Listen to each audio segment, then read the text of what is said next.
Lucas, you are on mute. If you could turn on your microphone. Sorry. Oh, now it's perfect. Okay, once again from the beginning. Good afternoon from Belgrade. Good afternoon from Serbia. It's my pleasure to welcome you to the 5th webinar of the ENS Peripheral Neurosurgery section. Establishing of the ENS section of the Peripheral Neurosurgery was officially confirmed in the ENS General Assembly in Venice in October 2017. Since then, the ENS section of Peripheral Neurosurgery has been intensively working to promote peripheral neurosurgery and thereby encourage even more surgeons to start participating in this exciting area. To raise interest in this field and awareness about the importance of the peripheral neurosurgery, all members of the ENS Peripheral Neurosurgery section are dedicated to continuous medical education and participation in webinars, congresses, publishing processes, and intensive promotion within national and continental societies. In the pandemic era, we have remained active and even intensified our activities. I would like to mention that ENS Peripheral Neurosurgery section members held the very first ENS webinar dedicated to peripheral neurosurgery on September 9, 2020. One of our webinars in the previous period was organized as a joint venture with the WFNS Global Neurosurgery Committee, which attracted great attention among participants worldwide. Today's webinar is about peripheral neurotumors. Peripheral neurotumors comprise a fascinating group of heterogeneous lesions that challenge our diagnostic and therapeutic capabilities.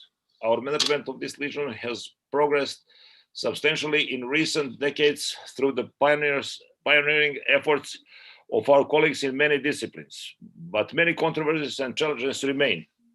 No longer do we accept the routine sacrifice of the functional nerve fascicles when resecting benign nerve sheath tumors. However, even the most experienced and skillful neurosurgeons do inadvertently injure nerves occasionally when removing certain difficult lesions, even when benign. Recognizing and dealing with potentially malignant lesions is even more challenging, and we have not even reached uniform agreement as to when a biopsy is mandatory prior to tumor resection. Imaging has improved substantially for these tumors, but it is still incapable of reliable diagnostic malignancy in many cases without a tissue diagnosis. Once a malignant lesion is diagnosed, there is still major controversy regarding optimal management in terms of the type and timing of adjuvant therapy and reconstructive options. Our target audience is abroad and include neurosurgeons, neurologists, and hand surgeons in orthopedic and plastic surgery, surgical oncologists, radiation therapists, psychiatrists, physical and occupational therapists, and even vascular and general surgeons who often collaborate and provide operative exposure for us. I wish to thank to all panelists today for their expertise and eloquence, and particularly to the ENS and Mrs. Anna Reck for their support and of this endeavor. Most importantly, we wish to thank to all our patients for their trust and confidence that we are constantly striving to improve our care for their neurological disorders. Special thanks goes to Christian Heinen for organizing this webinar and for creating this outstanding program, inviting all these distinguished faculties. And I will leave the floor now to Christian to start the webinar officially. So, dear Lucas, thank you very much. Dear Anna, thank you very much for all your support. And of course, dear panelists, thank you for joining this group. And dear audience, thank you for joining our webinar. And I hope that we will, somehow fulfill the expectations that are that we raised with this program.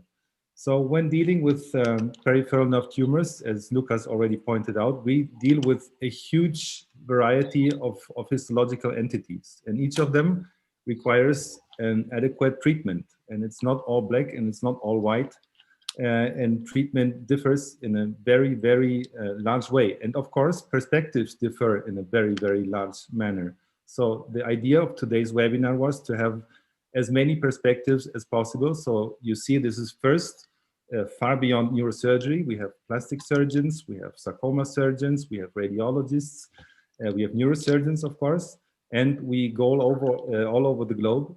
So we have a lot of perspectives in this today's webinar, and I'm very happy that we can start things. And I really hope, and I guess, that we will have very nice and fruitful discussions on the topics that we address.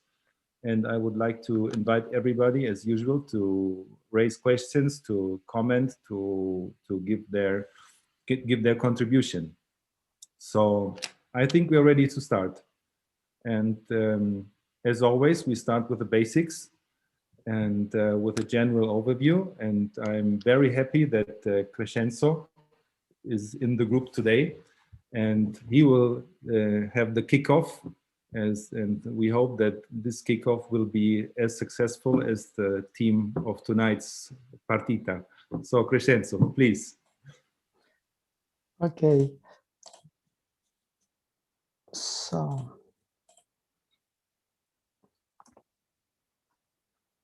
can you see my screen?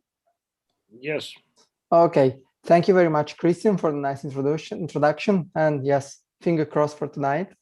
Thank you very much to Lucas Rasulic and for ENS staff for organizing again another sections webinar. Today is the 5th, so it's a very nice goal that we reached. Well, when dealing about peripheral nerve tumors, it's important to say that, as you can see from this brief historical resume inspired to this nice paper, peripheral nerve tumors has kind of a long history and the long origins. Anyway, it was only in the 20th century that the actual approach of dealing with peripheral nerve tumors were totally accepted and promoted. So before we are facing with the clinical features of peripheral nerve tumors, I think it's important that we are make a recap about the what we are facing with. As we all know, peripheral nerve tumors can be divided into big categories: the benign lesions, which are an heterogeneous lesions group, including about the majority of PNNTs. They can occur spontaneously or in multiple locations. And of course, there is the second categories, the malignant ones, which are actually aggressive soft tissue sarcomas, which usually arise from cell of peripheral nerve sheath. And since 2002, they are grouped into the acronymous MPNST to group all these pathological entities. The question is now how to deal with a patient with peripheral nerve tumors and how to do the best clinical examination. The typical presentation of PNTs ranges from asymptomatic mass growth or to unspecific signs and symptoms due to mass effects, for example, signs that involve surrounding tissues or direct nerve invasions. Indeed, the diagnosis is histological, but there are some critical criteria which help us or gives us a clue to direct to the diagnosis of a benign or malignant lesions. It's important to point out then, even if that usually benign peripheral nerve tumors are asymptomatic, the clinical assessment of the patients depend anyway from the tumor location and from the patient's profile. The most typical presenting symptom of a peripheral nerve tumors is pain, but it's also the most crucial symptom because it can direct us towards an idea of the diagnosis. For example, pain at rest is rare in the benign tumors, but it's almost always present in malignant tumor. In the same way, nocturnal pain or rapid intensified pain may argue against a diagnosis of benign peripheral nerve tumors, so directing us to malignancies. The differences between pressure-induced pain, which is usually occurring in both groups, and rest pain, which is usually typical for a malignant tumor, suggest that pain mechanism in tumor can be different mechanism of actions. As we say, usually peripheral nerve tumors present only as a lump or with like an incidental finding in a clinical or radiological examination. It's important to remember that, of course, a rapid growth or a sudden enlargement of a quiescent lesion can, together with pain due to compression, can be, of course, the first indicator of transformation in neurofibromatosis patients, and also the change of consistencies on subcutaneous hemorrhage can also be an indicator of malignancy.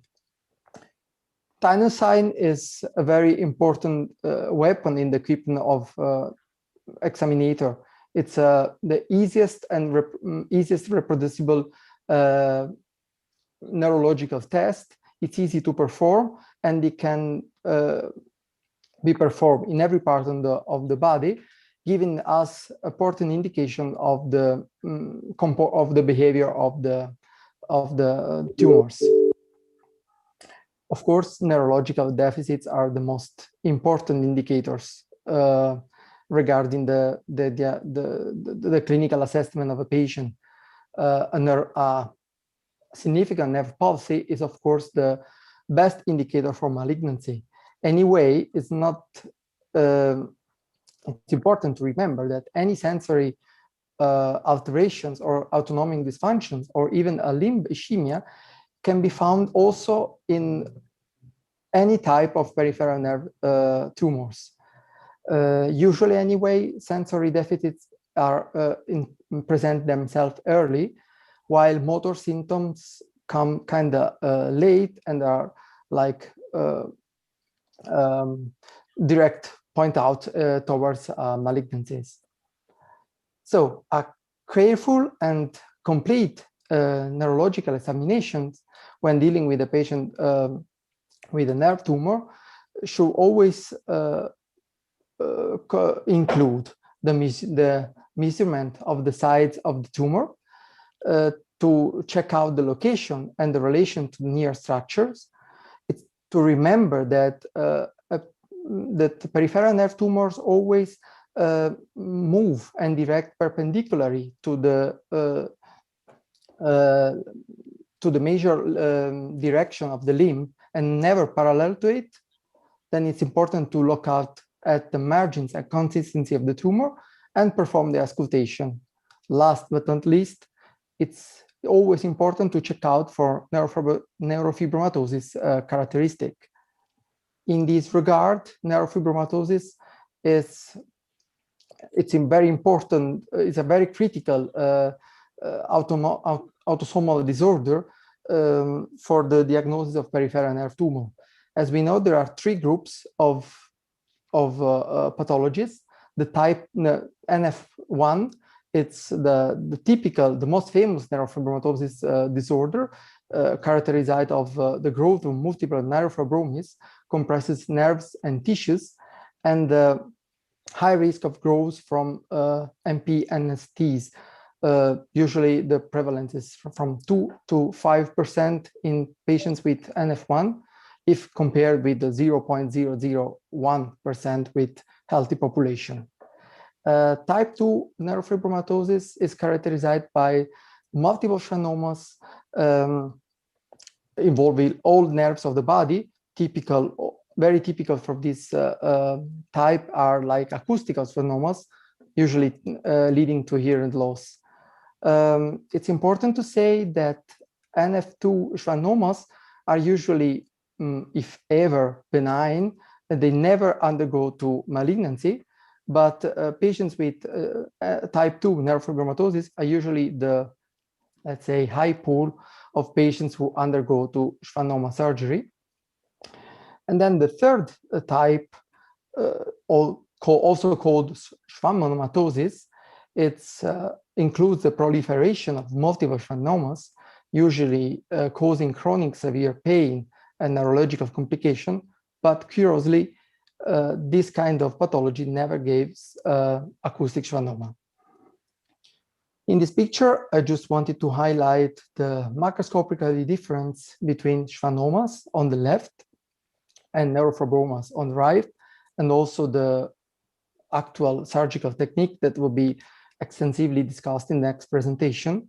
And in these other slides, I just wanted to highlight that schwannomatosis is not like side B neurofibromatosis, but anyway, also a dramatic pathology.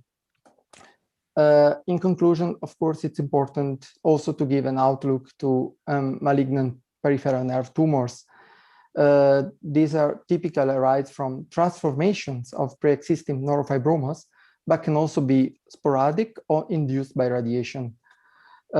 They list usually from 3 to 10% of all soft tissue sarcomas, and their overall incidence is 1.46 per million of individuals per year.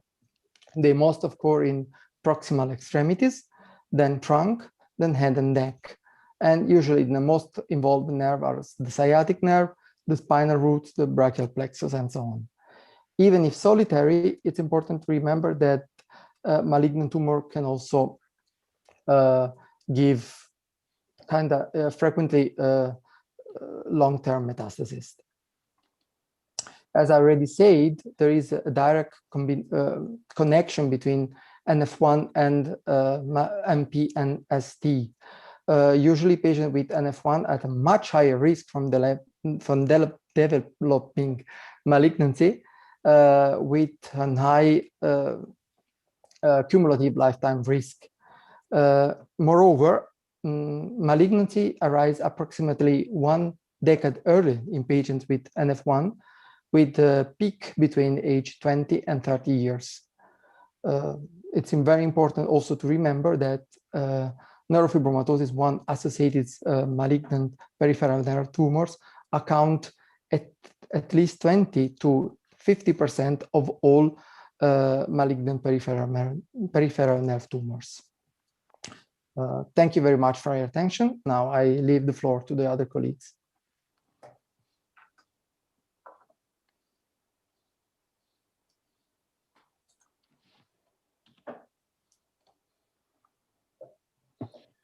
Christian? Do you want to continue? No. No, I'm ready. I mean, you continue. Okay. So, Crescenzo, thank you very much for this great overview of because I mean we will now see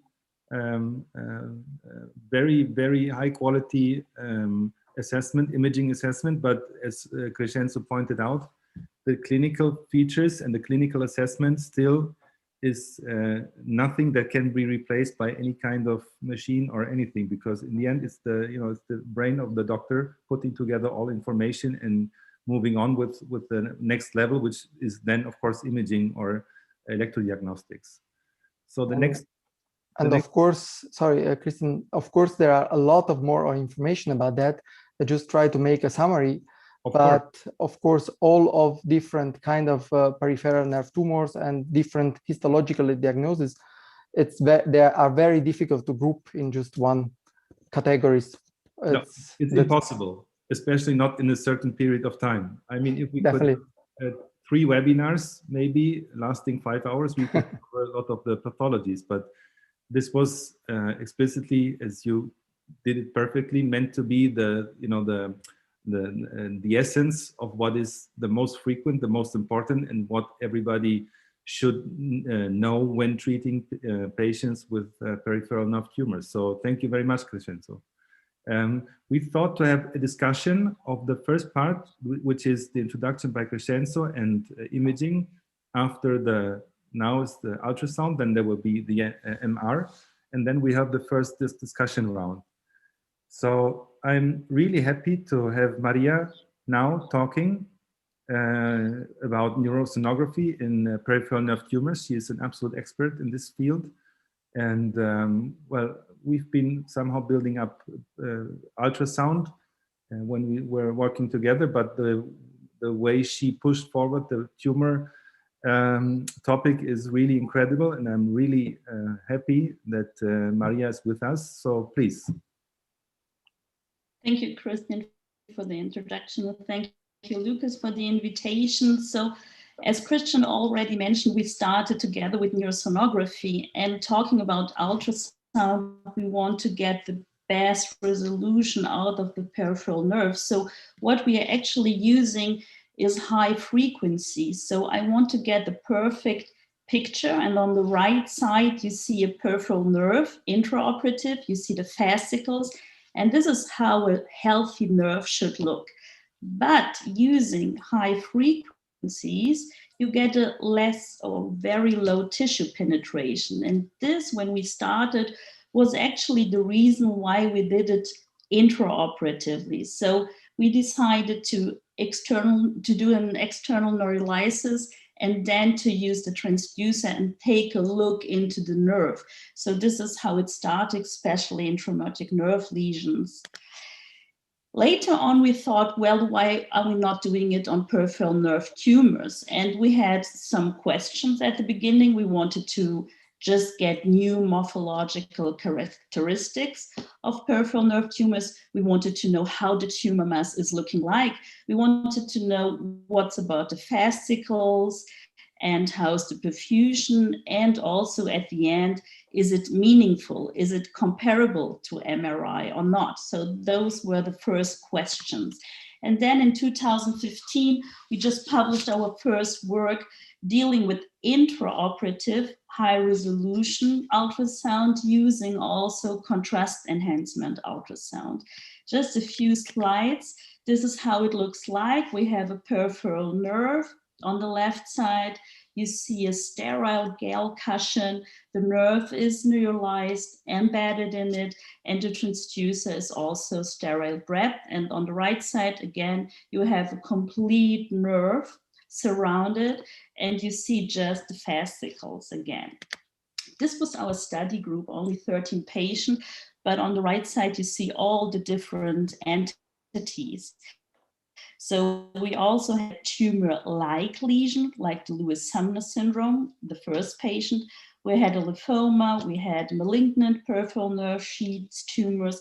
We had also really rare malignant or chronic benign nerve tumors like perineurioma, amyloidoma, and fibrous tumor. This was our study group, and we just did an MRI on the whole patients, then decided to go for surgery and did the intraoperative ultrasound. And then the first time we just created 3 groups. And this is also the main question. The main thing we noticed is group A and B, where the tumor mass itself is like enlarged fascicles. So you have huge hypoechoic fascicles, really thickened. And group C, consisting of MPNSTs, but also schwannomas, the tumor mass is just a hypoechoic solid mass, and you don't see any fascicles. So the first thing is the fascicle structure preserved or not? And then you already can decide in which group you're dealing with the tumors.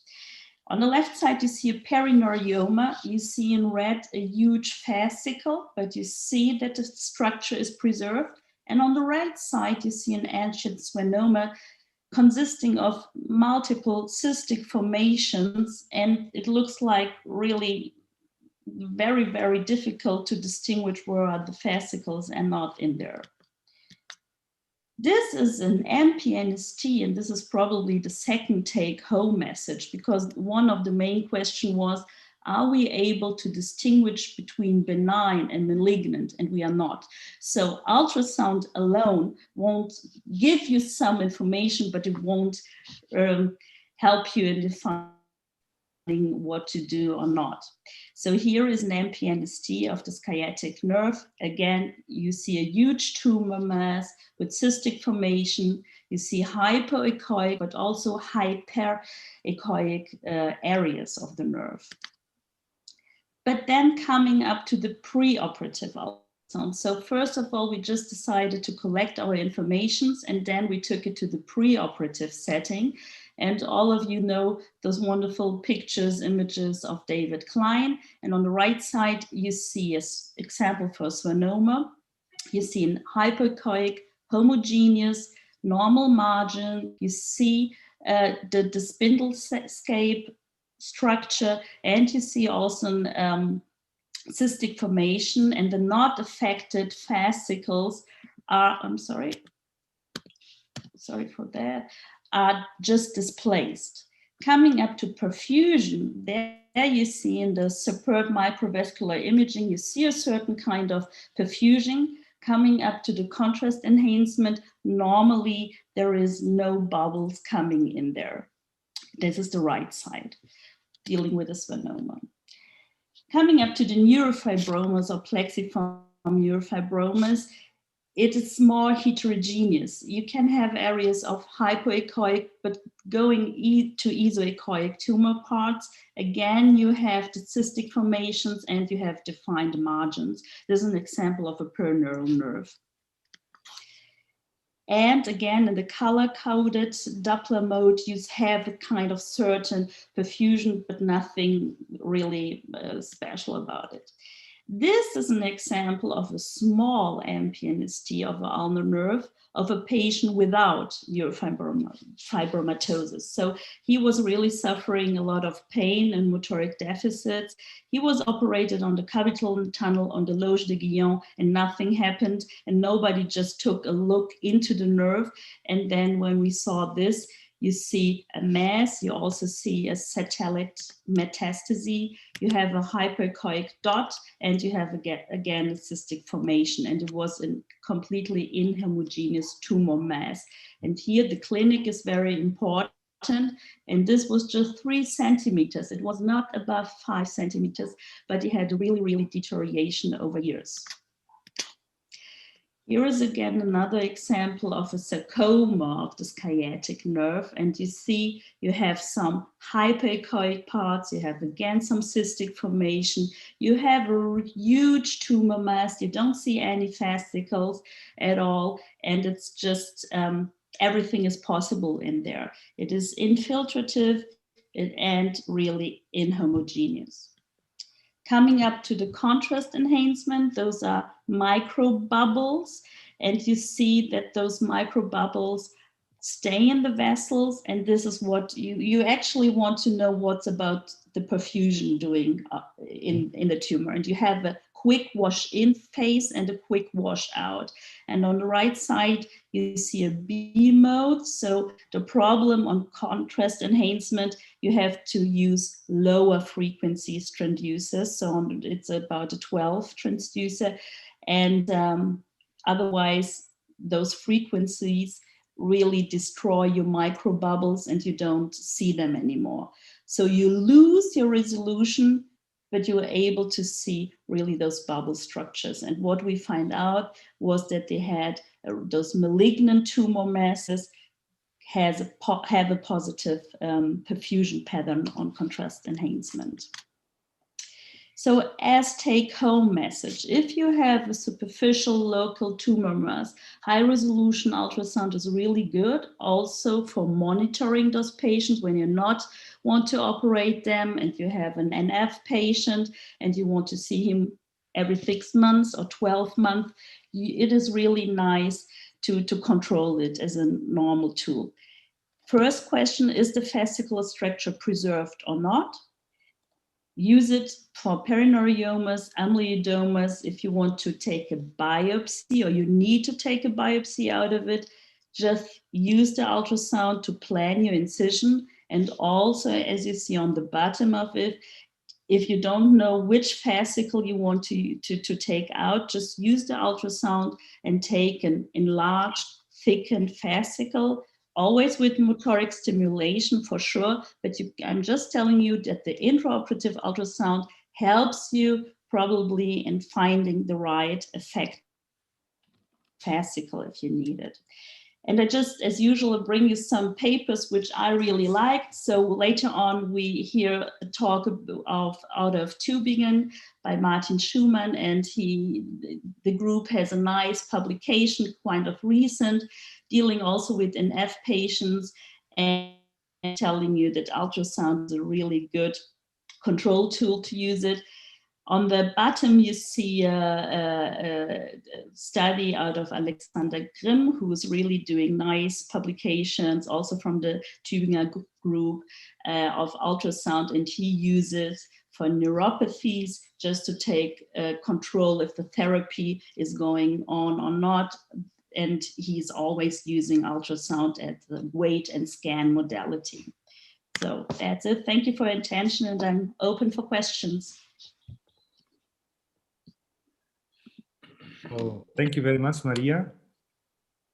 perfect and excellent. And I'm well, in this short period of presentations, you can only give, of course, an idea of what it's possible to use. And maybe we can discuss the both imaging modalities after the talk of Daniela.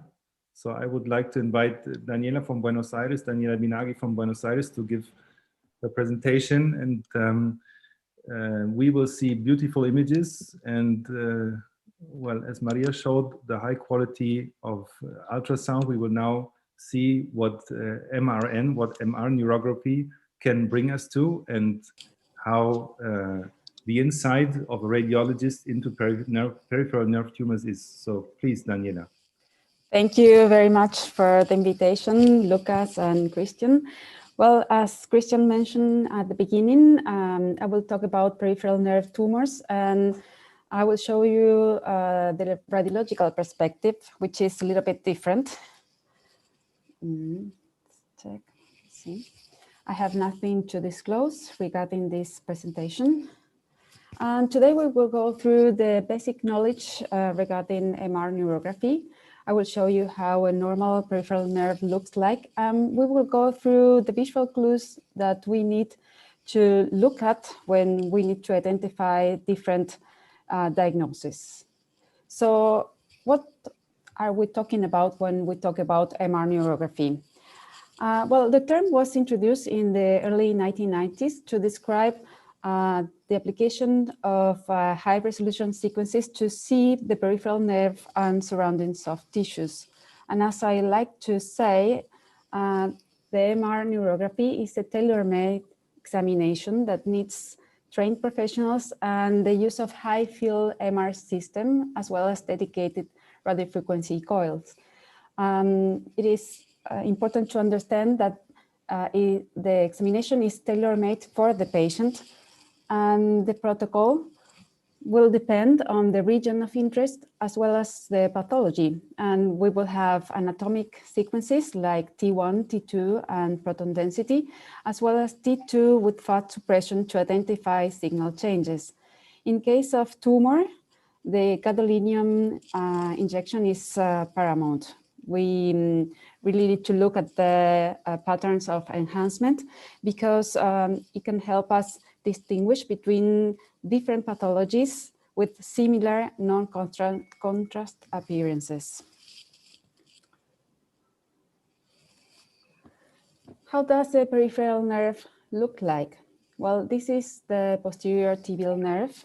You can see it has fascicular pattern and it shows the signal intensity that is in T1 similar to the muscle, and in T2, and in this case proton density with a spare is slightly hyperintense. And if we inject contrast media, it will not enhance. What do we need to look at when we're studying a tumoral patient or image?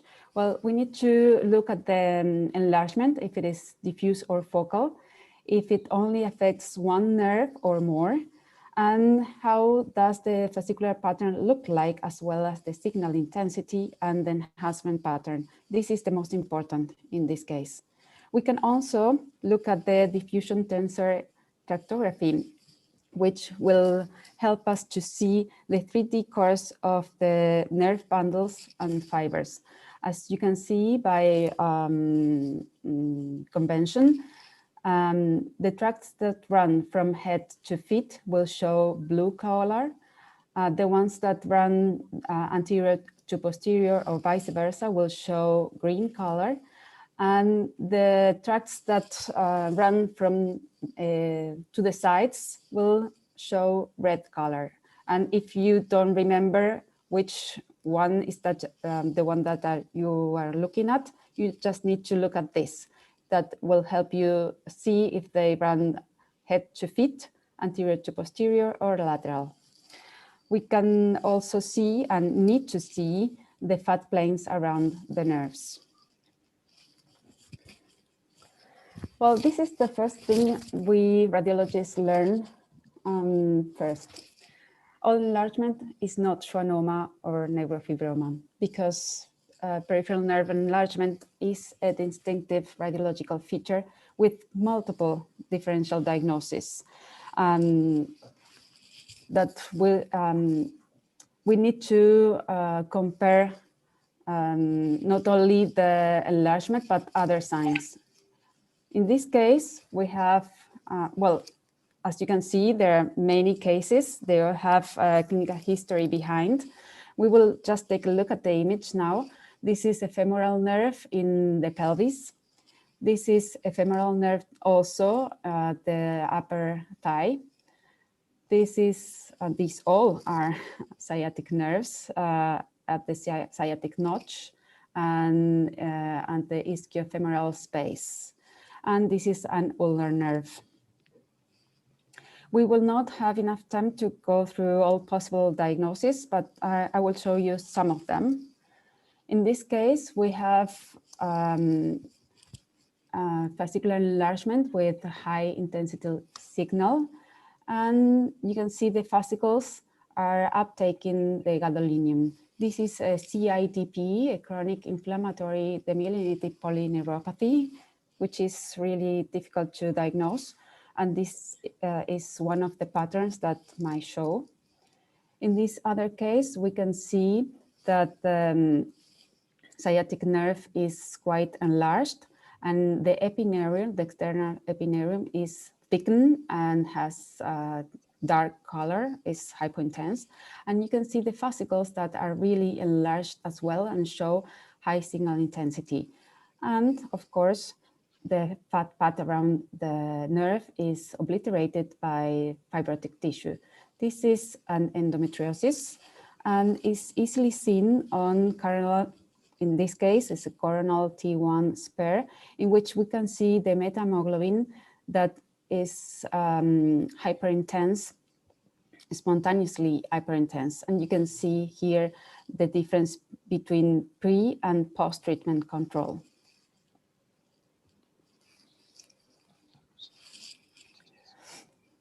In this other case, we can see the sciatic nerve at the femoral, ischiofemoral space. We can see it enlarged and with a loss of fascicular pattern. But if we take a look at the sagittal view and a more proximal axial view, we can see this huge mass that is a little bit heterogeneous and is surrounding the nerve, which is actually this tiny oval image here. This patient came with the normal CT that was taken the day before. So I asked the person that was accompanying the patient to show it to me. And look what we found. This is an atherotopic ossification that was comprising the nerve. So the enlargement was due to compression. In this other case, we have an ulnar nerve at the elbow. We can see the enlargement is diffused. And in the axial view, it's easier to see that the perineurium and the epineurium is thickened and has hyperintensity is dark. And this is a Hansen disease. So we went through all these diagnoses from an inflammatory auto-mediated pathology to compression and to infection. Now we can see schwannomas and neurofibromas, but I'm sorry to say that they share a common finding on MRN. We can see that they enter and exit their origin nerve, and on axial views, I don't have here a T1. I use a lot of proton density, and we can see all the fascicles that are on the side. And in this case, the DTT showed us show us a schwannoma. This is like a schwannoma, like a schwannoma looks like. I don't know if you understood that, but this is the way they look like. you can see the normal nerve coming, blue color, and then all these changes in colors because they are displaced. On this other hand, we have another patient. This is at the elbow, and this was thought to be a schwannoma. You can see some normal bundles here, fascicles here. So this is the tumor. But on DTT, you can see that the tumors are displaced, the fascicles are displaced, but the tumor does not react like the schwannoma does. So the bundles and tracts change color because they are infiltrated, but not too displaced. So the question is DTT the key to solve the problem? And the answer is no. You can see here this tumor at the peroneal nerve is eccentric and has continuity with the origin nerve. And on axial view, you can see all these tracts on the side, and the increased signal intensity of the tumor is homogeneous on proton density spare and a little bit heterogeneous on T2. And the DTT showed the displacement of the tracts. This patient came with a prescription of conventional MRN. So we did not inject contrast media. But what could go wrong? It has all the findings that we find in a schwannoma. But it was not a schwannoma, it was an intraneural myopericytoma. So please always inject contrast media. In Argentina, if it is not prescribed, we cannot do it. So this is why we didn't have the diagnosis before the pathology. And in this other case, I got it right from the first time, but I want to show you anyway how it looks like. This is a perineurioma. And you can see in the sciatic nerve tracts normally here, the normal course here, and within the tumor, since the tracts are displaced, but not too much to the sides or up and down. So it looks like a neurofibroma because you can see all the infiltration, but the injection, the contrast enhancement changed the diagnosis, and it was right from the beginning. So DTT is another tool, and it is really important to inject contrast media. On the other side of the spectrum, we have the malignant peripheral nerve sheath tumors. And as it happens with the clinical workout, we need to suspect malignancy. So we have all these findings that we need to look for. In this case, I can tell you already that it was a high malignant tumor at the brachial plexus, but it didn't have an ill-defined or invasive margins. It didn't have peritumoral edema. The diameter was large. It was 7 centimeters, and it was heterogeneous. They didn't take the DTI nor DTT sequence, so we don't have this result. But I personally look more at the angiogenesis signs, and I basically look at these tubular images that have a dark color in every sequence. Those are arterial vessels, and I also look for areas of necrosis. These findings are okay, but always look at the angiogenesis signs. So take-home tips. Why should we include MRN in the diagnostic workup? Well, MRN expands differential diagnostic possibilities from inflammatory conditions to really tumoral conditions, and determines the localization and extension of the injury, not only inside the peripheral nerve, but also in the perineural planes, and facilitates safe and complete resections.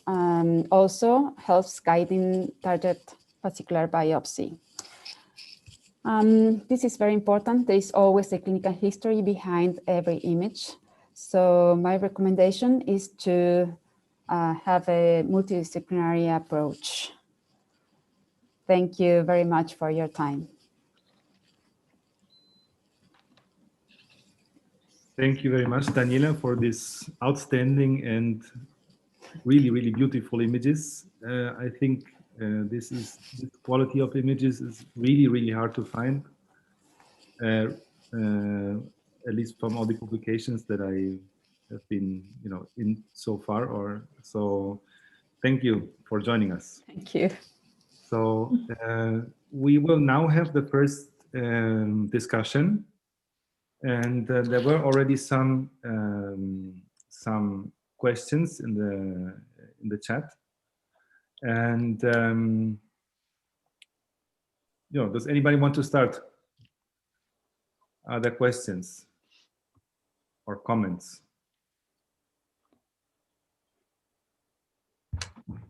Yeah, thank you, Daniela, for this fascinating talk, and also for the fascinating picture, as Christian already said. This is very, very exceptional also from that what we see here, and we are used in Germany from the Heidelberg group to have quite a good MR neurography. So maybe you can tell us a little bit about the secrets and the long way to get this kind of imaging. What is the secret behind it? Well, as I said, to me, these are tailor-made examinations. So I check the patient first. I do the clinical exam, and I take the images. The technician is by my side, just in case the patient needs anything. But I am the one who decides which sequence and the plane that I need to take, and I see all the previous exams as well. So that's a secret. It's just having a closer look on the patient and the images. So you haven't developed any special sequences or special combination of excitation and relaxation times and anything. So this is quite standard sequences, because the clarity is most impressive. Well, actually, the images I showed were taken with the 1.5 Tesla scanner, and the sequences are there. I adapt them to the patient. I change few parameters, but the secret is to look at the patient from every perspective and try to answer the questions through the image. If the image does not answer the question, then I call the neurologist or the surgeon or anyone who is at hand to explain it to me. And so they do as well. I think the image has to reflect what the patient has. And as they are dynamic, they will change over time. So it is super important to know the clinical evolution of every patient. So the key point is to really look at the patient, not only through a screen and from the image. We need to see more. There's one more question from Tübingen. Martin, your boss is asking, Professor Tatajiva, can you replace PET examinations with these sophisticated MR studies to investigate MPNST? So you think PET is out? No, no, no. I don't think that any other image technique has to be left on the side. There are moments in which we need the MRI, there are moments we need the ultrasound, and there are moments that we need the PET.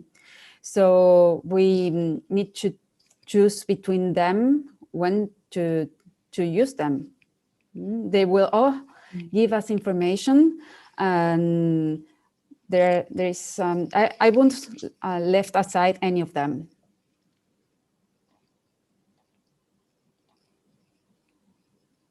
Daniela, thank you for your beautiful images, and I just wanted to mention that I think I have the same opinion. It's all, and also what Christian just told us at the beginning, and I always use this image of a puzzle.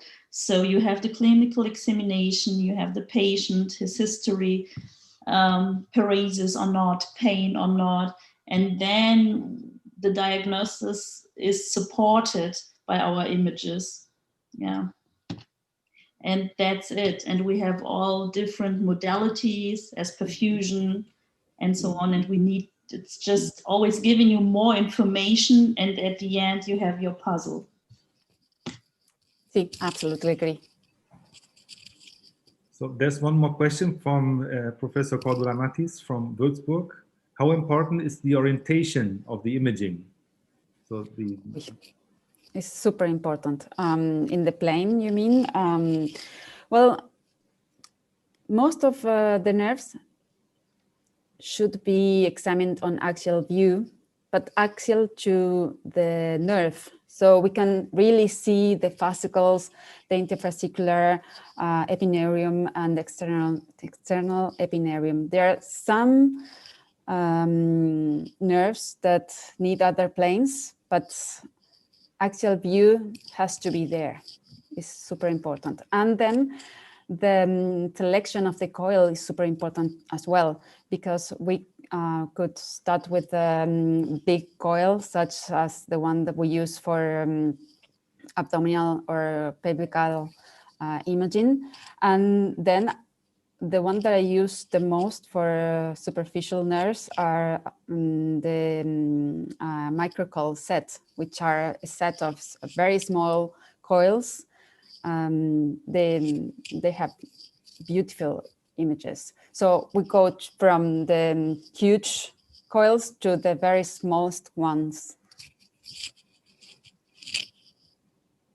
Thank you. So there's one more question. I think this is one of the issues that was already addressed.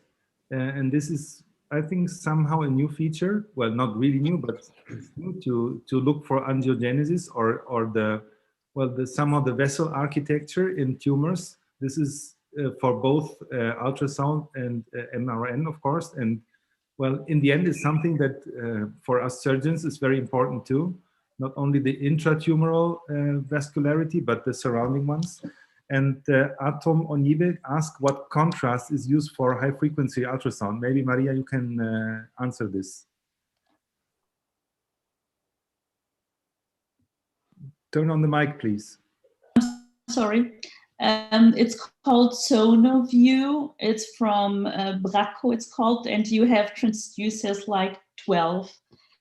And as I told you, you can't use a higher frequency because those are micro bubbles filled with gas, and you just destroy them if you use another frequency.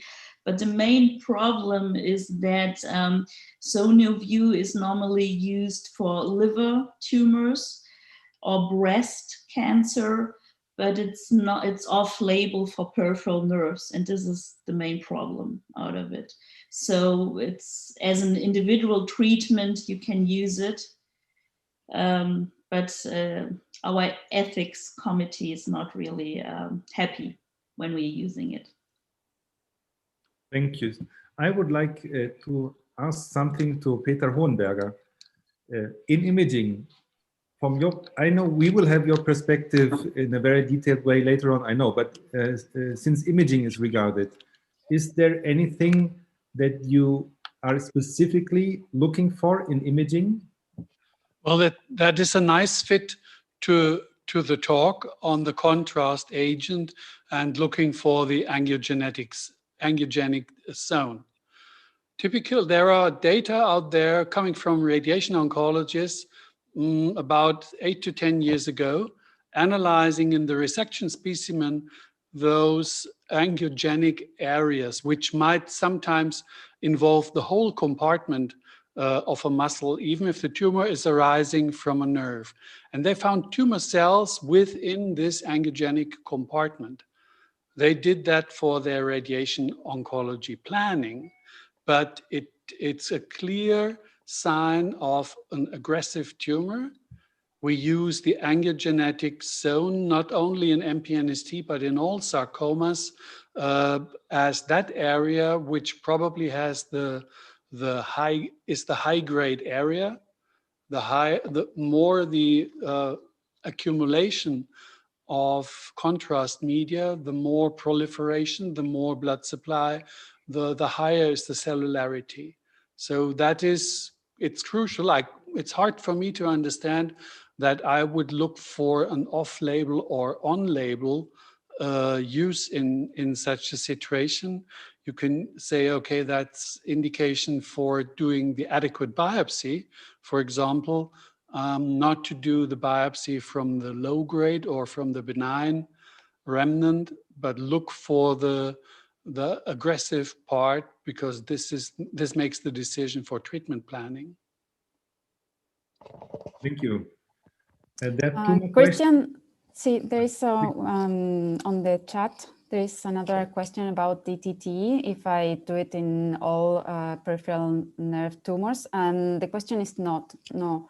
I select the patients as I select all the sequences. This is another sequence that I select. And it is important to remember that the DTT takes time to acquire. So if the patient is, well, you need to think that the patient is already in the scanner for at least 30 to 40 minutes. So this will take 10 to 15 more minutes. And if the patient moves within seconds of that sequence, it will not work. So I select the patient every time, and as well as I select the sequences. Thank you. There are two more questions. One is from Dr. Gupta from India. How would you follow up an NF child? I think this is perfect for the talk of Martin Schumann. So I would ask Dr. Gupta to wait for the response after Martin talked. And then there's an anonymous spectator. I hope I didn't hurt the neurological feelings by not inviting somebody to talk about electrophysiology. So I apologize officially for this. But, well, this is only my opinion, of course. But the assessment electrophysiology will give you information, of course, on how much a nerve is affected, but not by what. So I apologize once again, but that was the reason to have it for the next time. Put it like that. So, but for assessment, for clinical assessment, and for assessment of the damage a tumor has done, I think EMG, ENG is crucial, because as you saw in both presentations, there are fascicle-wise lesions that do not include the whole nerve. And of course, a detailed EMG or an ENG will show you which muscles will be affected. Or if you think about the Kiel-Levin syndrome and you have fascicle-wise affection, or perineurioma, not including all fascicles and so on, EMG will tell you exactly the way the tumor or the lesion affects the nerve. So yes, it is absolutely crucial, and I think it should be part of the workup when dealing with a patient with functional loss.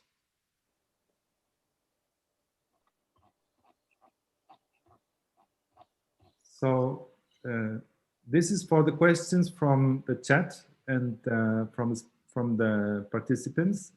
Are there more questions from the panelists or comments? Because we are quite well in time. although having a very nice discussion. Lucas, what do you think? You're the president. Yes, I think the discussion was perfect. The presentation was outstanding, and if there is no question, we might continue with our program, if you agree, Christian. So far, so good. Excellent questions, excellent discussions, and we can continue in further part of discussion, all of this part of important questions. But I will now continue with the program, and I will cordially invite Fernando Guedes from Brazil to give us his talk about biopsy or no biopsy. This is a very important question in surgery of peripheral nerve sheath tumors. We are now in the moment of session of treatment of benign lesions, benign peripheral nerve sheath tumor lesions.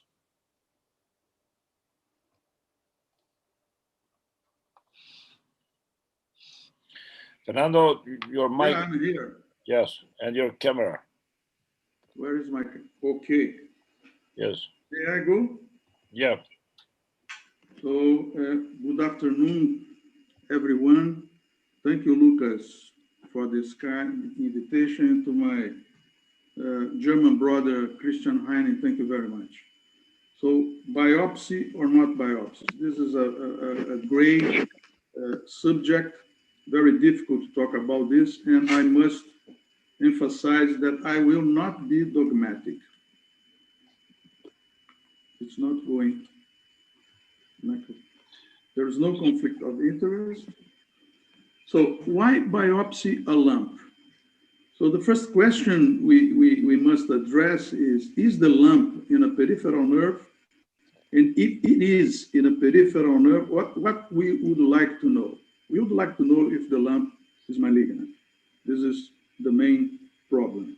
I will not enter in the discussion of many other reasons of enlargement of a nerve. Daniela has showed us. But from a perspective, a surgical perspective of a nerve surgeon, we want to know if the lump is malignant. Now, we saw the importance of the clinical examination before, and I fully agree that it's very important to see the patient, to examine the patient. So you must suspect if the lump is on a nerve by the anatomy, by the path, the pain goes, if the other associated findings, but you are never completely secure if the lesion is in the nerve.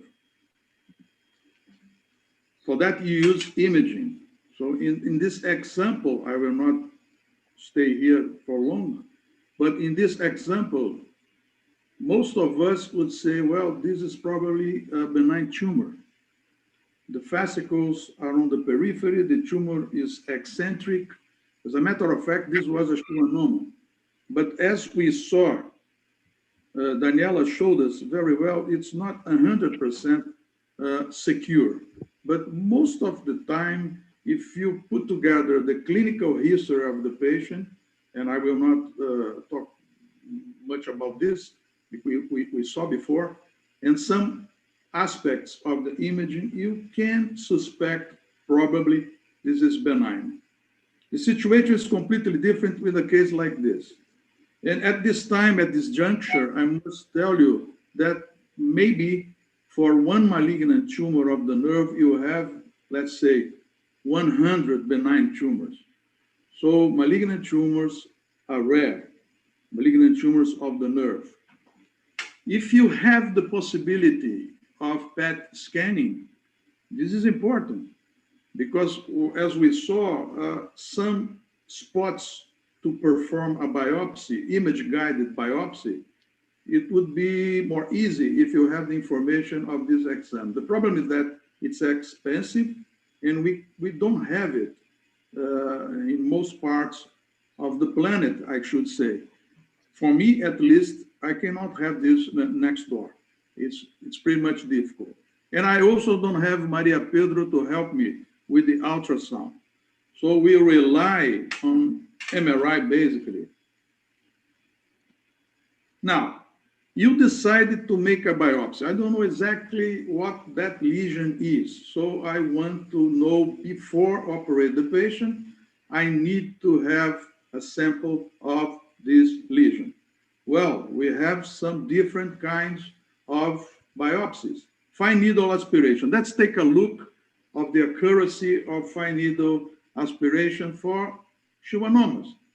So we can find in the literature that there are some problems with fine needle aspiration. Well, I have the possibility to make a fine needle aspiration that spot the precise area in my institution. Okay, but what we see, it's fine needle aspiration is not so good, so accurate.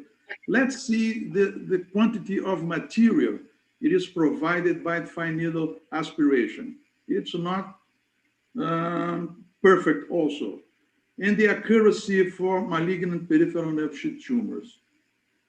Do you, maybe you agree, maybe you will not agree, I will not be dogmatic, but in our experience, patients that had fine needle aspiration for tumors, diagnosis sometimes was not correct.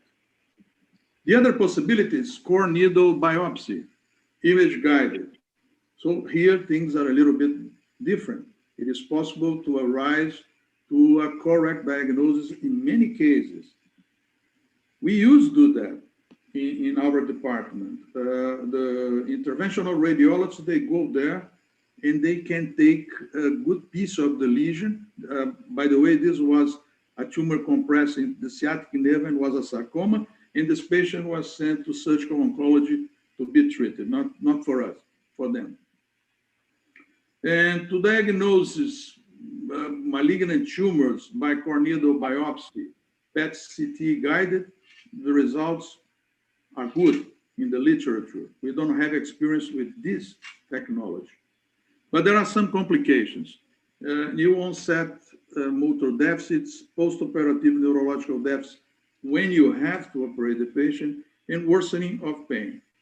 But this is another problem with biopsies of tumors. You can biopsy an area, for instance, spot number 1 would be a neurofibroma. And if you biopsy spot number 3, it would be a highly aggressive tumor.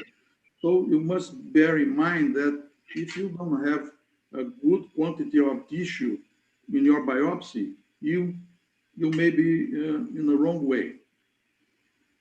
Another question is the grading of malignant tumors. And we now discuss low grade. It was said before about low grade and high grade sarcomas, neurosarcomas, but this is not new. You see, in 1931, these colleagues from New York, they already discussed it about low grade and high grade tumors. And I want you to look at me, with me at number 8. The tumor grade is important to estimate prognosis. Look at that, 1931. So they would call attention about low grade and high grade in the so-called neurogenic sarcomas. This is another problem, and it's not only academic because it can have surgical implications.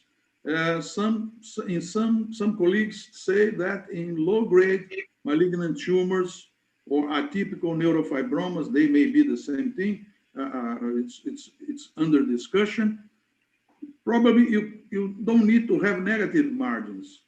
So negative margins would be a little benefit for low-grade malignant tumors. I don't have a position about this, but I'm just call your attention that this is another area of discussion. We have published a small series of tumors in children. And this is, for an example, this young girl had fine needle biopsies elsewhere, and it was a schwannoma. They didn't know it was a schwannoma. It was a schwannoma. Let's observe the patient. Then the tumors was growing and decided to make incisional biopsies. There you see the scar of the incisional biopsy. This was the MRI. Okay, we operate the child. It was a very malignant peripheral nerve tumor from a branch of the femoral nerve. So there was a problem with the conduction of this case from the beginning. and the kind of biopsy elsewhere they decided to do. When should we biopsy? We perform a biopsy. This is our view, not dogmatic. I may be wrong, but if the clinical features suggest malignancy, imaging features suggest malignancy, in some cases, in many cases, with these highly suggestive features of malignancy, we think you should biopsy. Now, what technique or which technique should be preferred? There are several guidelines indications indicating the kind of a core needle biopsy imaging guided biopsy for soft tissue lesions. We will have a colleague from the sarcoma surgery, and he will talk with us. But what we found in the literature is that core needle biopsy would be important for soft tissue lesions. We tried to find specific recommendations for peripheral nerve tumors, and we found out these UK guidelines. And look at that. They advocate excision biopsy for suspicion lesions on MRI. And they stress this: you need an expert pathologist to evaluate the lesion. I saw him saying no. Okay, we will hear later. This is a recent paper, and they say here also that maybe would be more important to take the tumor and not to rely on biopsies. This is not our position, I told you before. We agree that these patients should be biopsied before you undertake the surgical procedure, because it will change.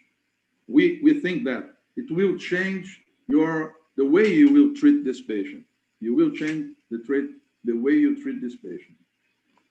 In conclusion, we try to be sure that the lump is a peripheral nerve tumor. We do not biopsy what is probably a benign peripheral nerve tumor, but we do biopsy tumors that are highly suggestive of a malignant or indeterminate diagnosis. And we don't usually biopsy asymptomatic tumors. Open biopsy or MRI or CT guided core needle, when available, should be preferred. We don't have the opportunity to make a PET scan guided biopsy, but we think you should biopsy. If the tumor is malignant, the way you will treat these patients, in our view, is different. It's different because sometimes you have to make a resection of the nerve and everything, and of course, create a neurological death. And your best friend is your neuropathologist that will help you, and also the people from MRI and from imaging. I forgot to put here, but I apologize for that. I would like to invite all of you for this course, if it will be possible because of the pandemics, in November in Rio de Janeiro. Vielen Dank, and thank you very much. Thank you, Fernando. Excellent presentation, like usual. Now we are going to the next presentation, which is related to surgical techniques in benign peripheral nerve sheath tumors, given by Christian Heinen.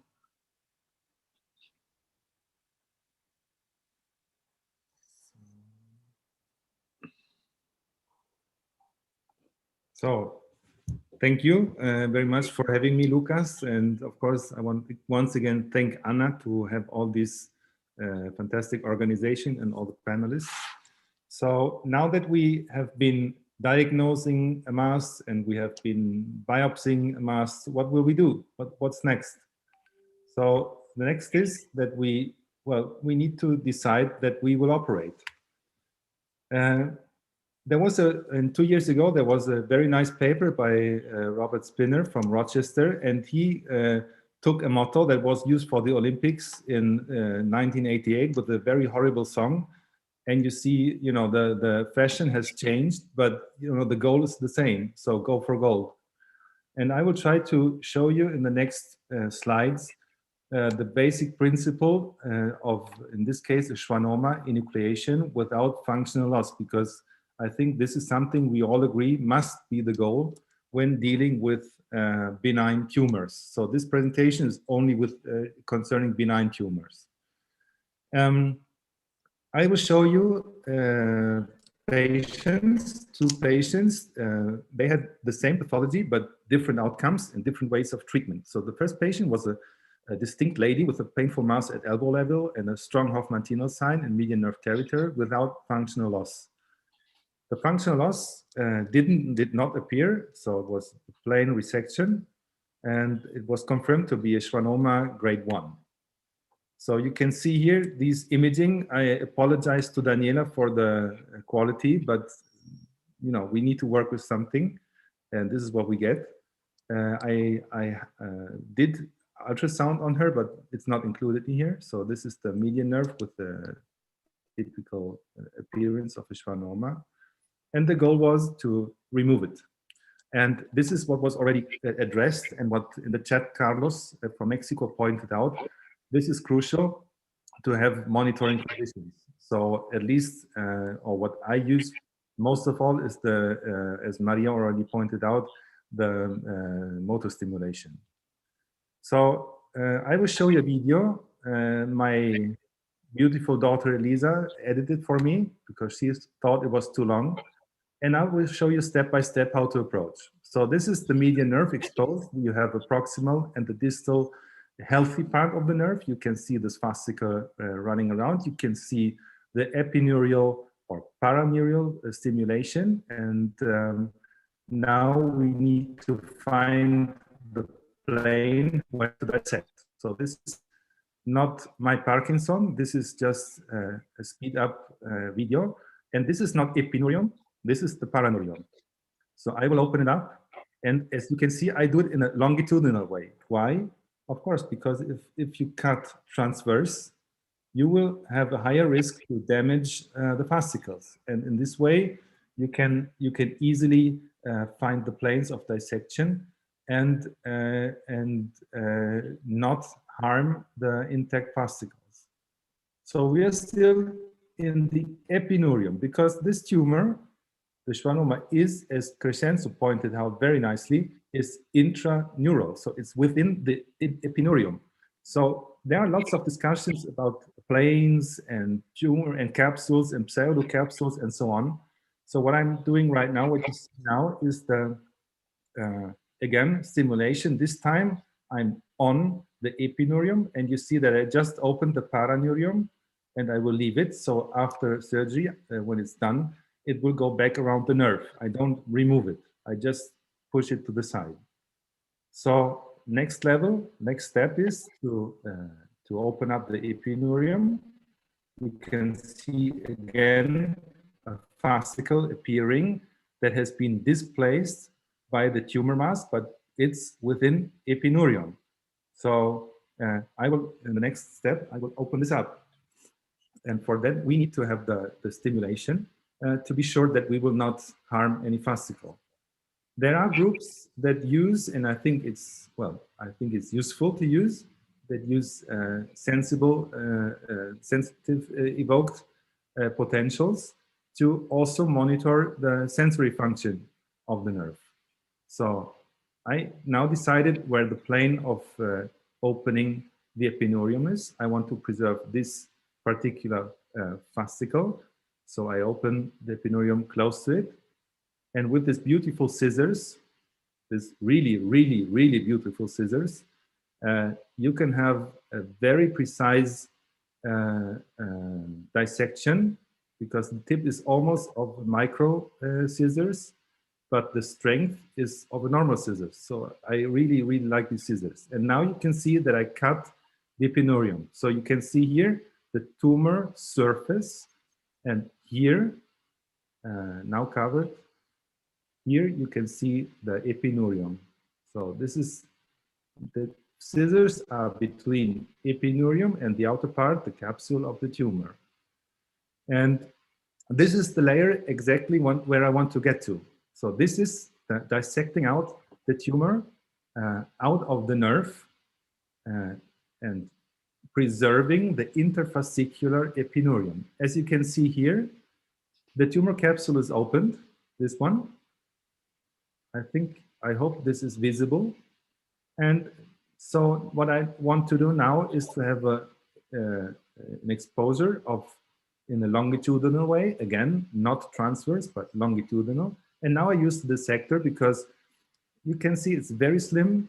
It's very not hampering the fascicles. If it would put in something, with broader. So I go around the tumor capsule, so the outer aspect of the tumor, and remove step by step the tumor from the fascicles that run here in the interfascicular epineurium.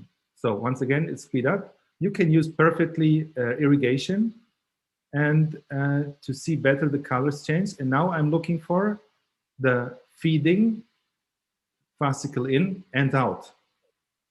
So this is what will appear here, exactly. So this will be coagulated and cut.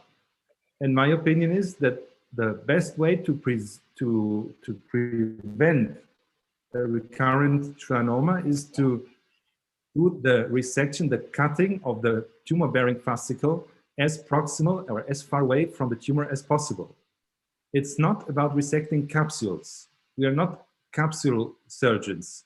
We are removing the schwannoma and leaving the nerve intact, because the capsule a lot of times can be confounded with the nerve, the interfascicular epineurium. So we cut out the nerve.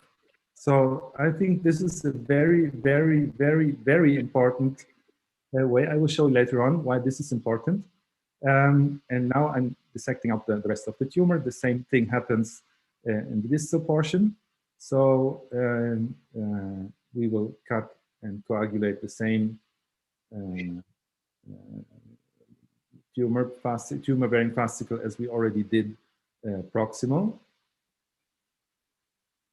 You can see there's no motor reaction.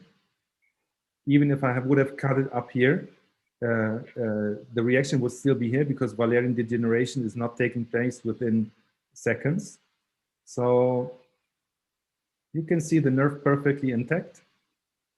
Aside from the opening, we have the tumor out, and that's it. So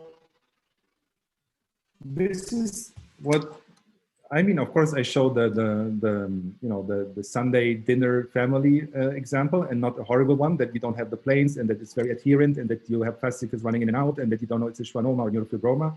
This is a show-off video, of course, because I want to, it's always like this when I operate these tumors, as you know. Of course, it's not. So we have the different types of adherences, and we have problems, and sometimes we are not sure if we sacrifice the fascicle, and the patients will tell us only after surgery. But the goal is to find the layers and to use them and to move within them. So security for patient will be as high as possible. The second patient was an NF1 patient. He had a suspected Baker cyst in the popliteal fossa, and he had just pain on, not at rest, but pain when touched, so adrenal, basically. And the report of surgery described an R0 resection, but the patient had complete loss of function and neuropathic pain. So he was referred to us. These are the, once again, I'm sorry, Daniela, these are the images we got. So this is pre-op, sagittal view, fibular head. You can see, well, somehow you can see the intact fascicles pass by, and you see the tumor mass. And what do you see on the post-op? You can see incoming fascicles. Maybe here with some fantasy, you can see the outgoing ones, but there's something lacking in between. Same for the axial view, contrast enhanced. And this was the intraoperative view. On the left side, you have the proximal part at the thigh, and this is just above the trifurcation of the nerve. So here would be the fibular head. So these are the two stumps. See, perfect R0 resection. congratulations. And we grafted it. And well, I think it's obvious what the goal of such surgeries is supposed to be. And I thank you very much for your attention. Thank you, Christian. Excellent surgical technique and excellent presentation.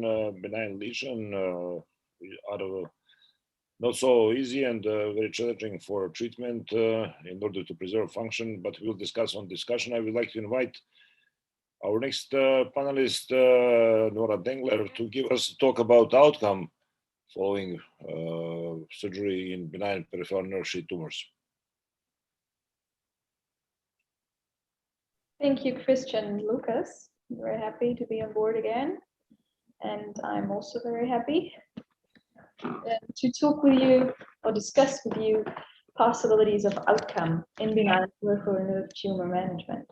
And I think the talks of Fernando and Christian were excellent introductions to clinical management of these tumors. However, I want to give you some practical ideas and maybe even advice how to counsel your patients and how to structure your recommendations. And let me start with some short reflections on outcome, how we consider outcome, how it is measured, and what factors may be influential for outcomes in patients with benign peripheral nerve sheath tumors. And first of all, I want to talk to you about quality of life, and I think this is the aim and goal of any of our patients, to achieve good quality of life. And nowadays, we do have very nice tools to measure quality of life and to structure quality of life. And I think one of the most frequent views on quality of life is that there are different dimensions that affect life quality. And this is mobility, self-care, ability to manage daily living, as well as pain or discomfort of bodily needs, fear, as well as an individual perception of health. And of course, the classic outcome is the function. And in peripheral nerve sheath tumors, this is motor function as well as sensory function and pain that has to be considered. Moreover, the freedom of recurrence of tumor also influences the quality of outcome. Which are the factors that we cannot influence, but we have to consider? This is, of course, the patient's baseline. And the baseline of the patient's function and quality of life may be influenced by tumor location, as well as the primary disease, which was already part of the discussion, which may be genetics or the genetic background. And then there is one factor that we can influence, especially as a surgeon, and this is the therapy. There are two general ways to go. The one is watch and wait, and the other one is intervention. And I think most of the panelists would go for microsurgical resection with intraoperative neuromonitoring. This is what Christian nicely showed, and what extent intraoperative neuromonitoring might differ between centers. So this is what I want to go with you. Want to go with you through the next 10 minutes. What can you expect as a treating physician? And what can the patient expect from an intervention? And is that known? What can the patient expect if he prefers watch and wait? So what are the options when the patient presents to you? What can you expect as a treating physician in terms of tumor location? And I refer to some large US American series. There is one on the right-hand side. This is the Louisiana series, one of the largest US American series. And you can see here that most of the tumor are located within the brachial plexus lesion, around 1/3. Another frequent location is upper as well as lower extremity.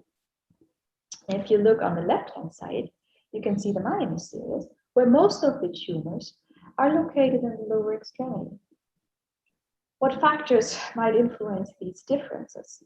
Possibly one is the genetic background. However, both of these groups were influenced by a high amount of patients with NF1. But the other one may also be the local referral policy. So when do the patients present? Which are the local referral options that the possibly general physicians to have? So this might be another factor. However, you should be prepared for a lot of patients with tumors in the brachial plexus regions, as well as in the lower extremity. What can you expect as a treating physician in terms of how the patient does present? And on the left-hand side, the upper part of the slide, you see some data from our peripheral nerve tumor registry. This is the preliminary retrospective study arm, and you can see here that most people do present with sensory deficits, more than 40%, and with a positive T-nil sign. Pain at rest is present in a little more than 20%. Motor deficits are only present in a little less than 20%. If you look on the right-hand side, you can see the Mumbai series, a very large series from India, where you can see here that there are a lot of people involved with pain, and they even differentiated pain between mild, moderate, and severe, and more than 80% have moderate to severe pain, and only a few have mild pain. So the number of patients presenting with pain, severe pain, is higher in that cohort. However, the number of patients with paresthesia and motor weakness are similar to our series. This is also true for the series here on the left lower side of the slide. You can see that weakness is present in around 16%. They differentiate between paresthesias and numbness in around 20%, and pain is present in a large amount of patients, with around 80% of patients that present with pain. Again, this might be influenced, especially the high number of patients that present with pain, due to a high number of patients with NF1 involved. Our registry data only comprises of 12% of NF1 patients, similar to the Mumbai series. So what is the patient's quality of life at presentation? We do have some very nice standardized questionnaires, and one is the EQ5D5L, which has a very nice evaluation for every country. And the methodology comprises of 5 different dimensions where quality of life is measured. One is mobility, ability for self-care, ability for daily living, pain, as well as anxiety. And there is another factor involved, and this is the individual health score, which is measured by a visual analog scale. And 1 to 5 points are taken for every dimension. 1 point is there are no problems. 5 points are they are extreme to severe problems.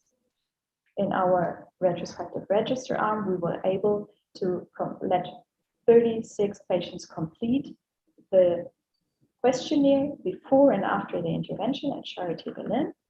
And our cohort comprises mainly of sporadic schwannoma patients. Some neurofibroma, myxoma, carcinoma, and fibro low-grade sarcoma are involved. And again, we only do have a small amount of NF patients in that cohort.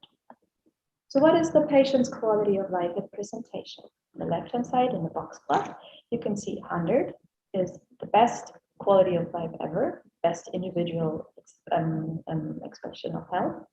And in our cohort, the median was with 65, the mean was 60. If this is compared to the general German population, where around 80 is the value on the scale, this is significantly lower. So even patients with only sporadic benign peripheral nerve sheath tumors do have a significant lower individual expression of expression of health.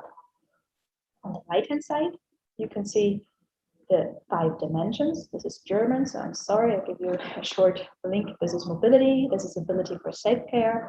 These are the daily living activities. This is pain as well as discomfort, and this is fear and anxiety.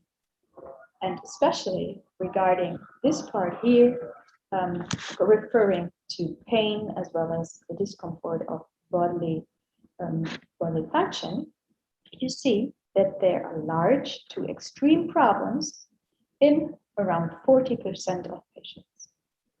Some problems are reported in more than 60% of patients. So a lot of patients do have some limitations in their life quality. So what can the patient now expect from intervention? And I think this is a very, very crucial point, that we can counsel our patients and that we can set the rate for the expectation, what he can expect when we intervene. And this is a recent publication from the US, American, and Canadian group. And this is multi-centric data of a lot of experienced neurosurgeons. You can see Linda Yang, Eric Vega, Robert Spinner, Regit Mida, so very, very experienced people. And you can see here, they dichotomized into the total of deficits as well as in permanent deficits. And you can see here that some deficit is present after surgery in about 27% of patients. It is permanent in only 12%. And if you divide that into pain, sensor deficit, and motor deficit, you can see that the most often you have paresthesias after surgery. Directly, these are 21%, but 9% are permanent. Neuropathic pain is present in 8% of patients after surgery, but only permanent in 4%. And presence of motor deficit after surgery was examined in 7% of patients, but it was permanent in 3%. They also had high amount of patients with NF1, NF2, and NF3, more than 1/3. And this may also have an influence on the results. So what can you expect in our series? Again, it represents a series with only a low number of NF patients and more sporadic schwannoma. Here is the preoperative state. We have pain at rest in more than 50%. Motor deficits in the sporadic cohort was present in 28% of patients, and sensory deficits were present in 50%. How did that resolve after surgery? We were able to show that pain at rest did improve significantly from around 53 to 28. This was significant. Pain at stress was also lower after surgery, but this did not gain statistical significance. Motor deficits improved in our cohort, but sensory deficits somewhat increased. How did life quality change after surgery in our series?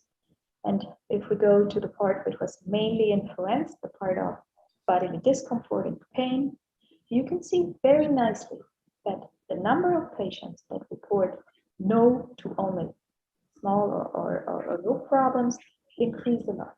And the number of patients with huge problems, these were around 30, improved to 10%, as well as with extreme problems from 8 to 3%. So surgery was able to increase the amount of patients that report not such big problems regarding their quality of life. This was also true for the part anxiety and depression. The people who reported no problems in that field increased from 50 to 75. This is another way to show you. We go from 0 to 5. 5 is a lot of problems and extreme problems, and 0 is no problems. These were, again, the different dimensions: mobility, ability for self-care, daily living, pain, as well as anxiety and fear. You can see very nicely that these parts, pain and fear and anxiety, did improve the most. However, standard deviation was high, so this did not reach statistical significance. So after giving you an idea on what the patient can expect after surgery, I also want to talk to you about the possibilities that the patient has to expect if watch and wait is preferred. If we go into the literature, there's not really a good amount of data on that. There's only one series. This is the Mumbai series with 442 cases. You can see here in the flow chart that there are 75 patients that were only followed up because they were clinically asymptomatic. But in that publication, they did not go into detail if they ever turned symptomatic. There was a follow-up of 4.2 years, but we did not receive any detailed data on that. And if you look here in the lower part of the discussion, you can see that in the symptomatic group, there's no role of conservative treatment. So let me sum up the part watch and wait. What is the role of watch and wait? We don't have any specific data in the literature. However, we cannot expect a relief of symptoms. So if we decide for surgery or not, we have to, of course, consider the symptoms of the patients. If we don't perform any surgery, even not a biopsy, we don't have any histopathological results. And if we go back to the data, how do the patients present before surgery, we have to assume that they suffer from a reduced quality of life. So let me sum up what outcome in treatment of benign peripheral nerve tumors is like regarding function as well as life quality. Primary symptoms that the patients do present with are pain and sensory deficits. The genetics may influence the patient's status at presentation. Before the intervention, the main impact on life quality are in the dimensions pain and anxiety. The outcome of surgery in terms of function, what can the patient expect? He can expect a significant improvement of pain in most of the patients. In some patients, we also found an improvement of the motor deficit. However, and this is important when we counsel our patients, we have to talk to them about the risk of new deficits. And in the large US American and Canadian series of the very, very experienced neurosurgeons, they reported 27% of transient deficits, as well as 12% of permanent deficits, and here we have to report 3% of motor deficit. However, the outcome of surgery in terms of quality of life showed improvement in our data. And if we counsel watch and wait, we have to consider that we don't have any robust data what is going to happen to our patients when we do watch and wait. And we have to be careful because we don't have a histopathological diagnosis if we don't perform surgery. Thank you very much. Thank you, Nora. In order to continue with our program and to summarize discussion for all surgical treatments and outcome of benign and malignant peripheral nerve sheath tumor lesion, I would invite Christian to continue the program, and then we will have a discussion. So thank you very much for this. What everybody should know, Nora is not where she's appearing to be. So thank you for joining us even in your holidays and for this excellent presentation. So we will now bridge the gap as already some of the panelists opened. We bridge the gap to the malignant tumors and have and somehow like in between talk. And I'm very happy that the Tübingen group by Marco Sotajiba and Martin Schumann suggested and joined us. So welcome once again, Martin. So, and as already raised before as a question, I would now invite Martin Schumann from Tübingen to give his presentation on the treatment of kids with neurofibromatosis. And of course, this will be including benign and malignant tumors. Martin, please. Christian, thank you very much. Also, Dr. Rakusic, for the invitation and the opportunity to present our part of our Tübingen experience. Since we are also an NF1 center, NF center, not only NF1, it was kind of the opportunity to present the pediatric population in NF1, which is a special population which we feel sometimes could be served better by if the knowledge about what to expect from surgery would be more out in the community of parents and pediatricians. We analyzed recently our pediatric nerve tumor cohort from 2006 to 2017 and looked into 772 peripheral nerve tumors, which were resected in 414 patients. And there were, of course, phacomatosis, NF1, 2, and schwannomatosis, and sporadic tumors.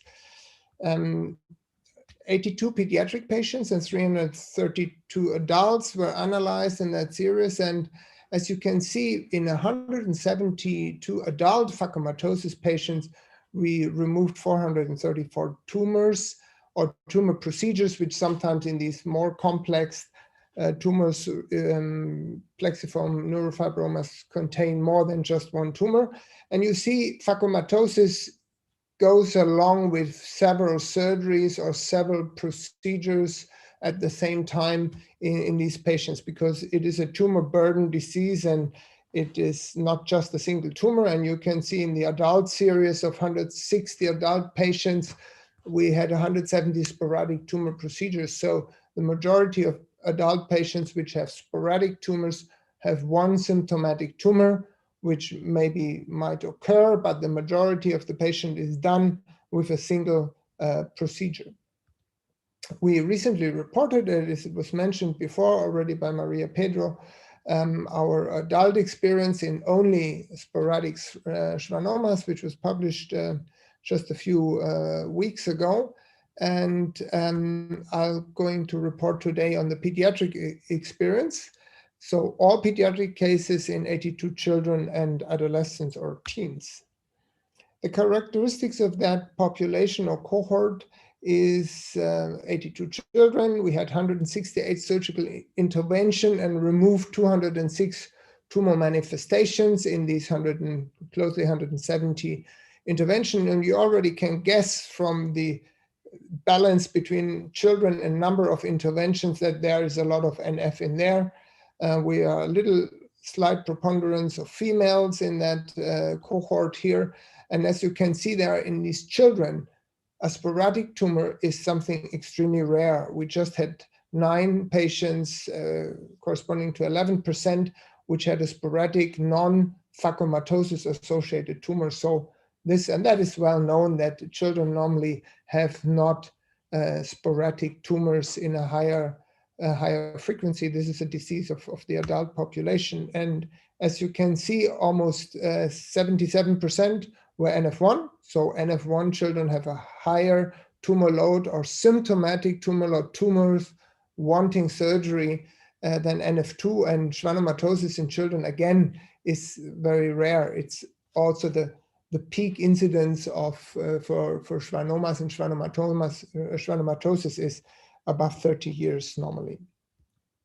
So 90% are phacomatosis associated in children if you have these tumors, and 86% of those 90% are NF1.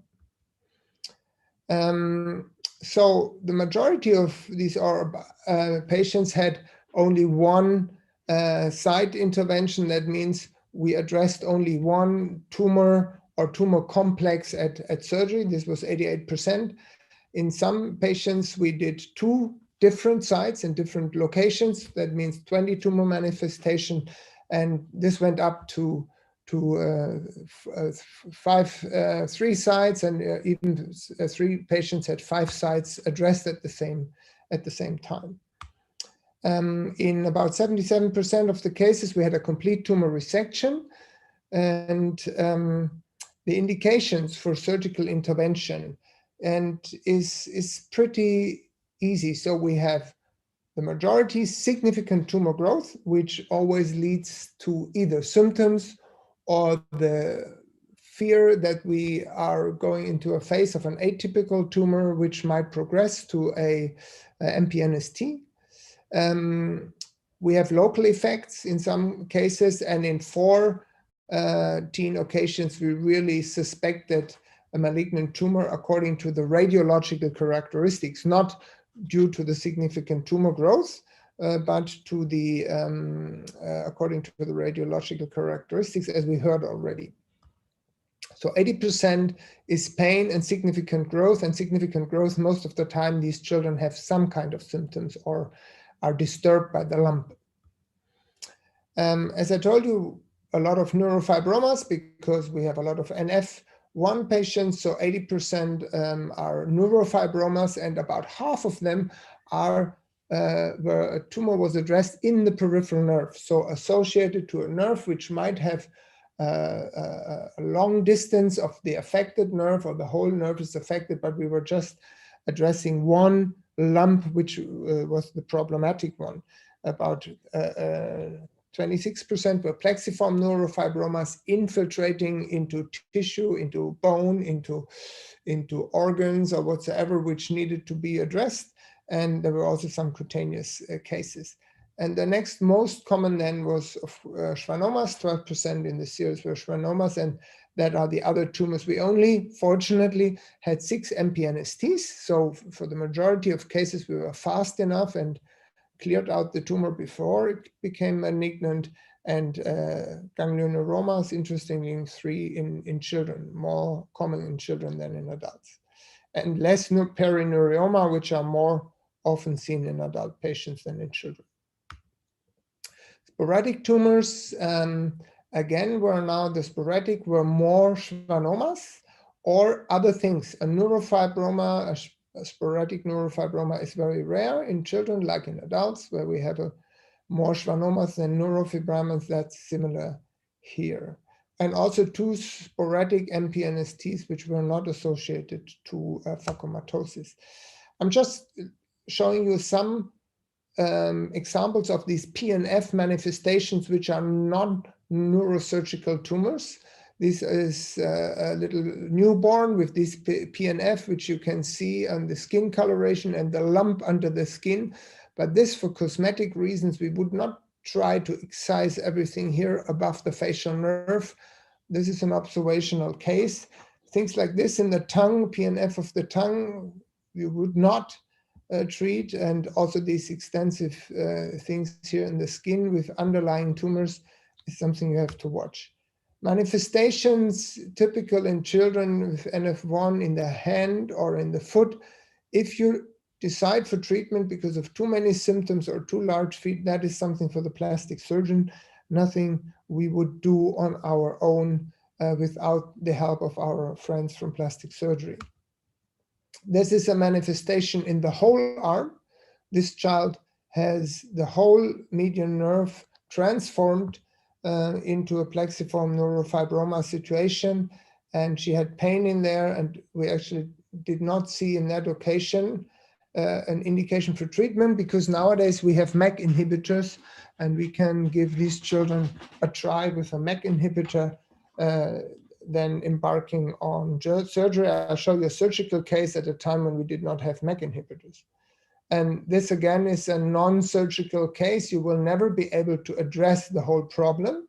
But in this child, we have already operated on at least 6 or 7 fast-growing tumors with PET uptake, like the one you see here in the thoracic aperture. So that was removed because this was PET positive and it was not yet malignant. So here you can only address specifically parts of the plexiform neurofibroma where malignancy is in the development.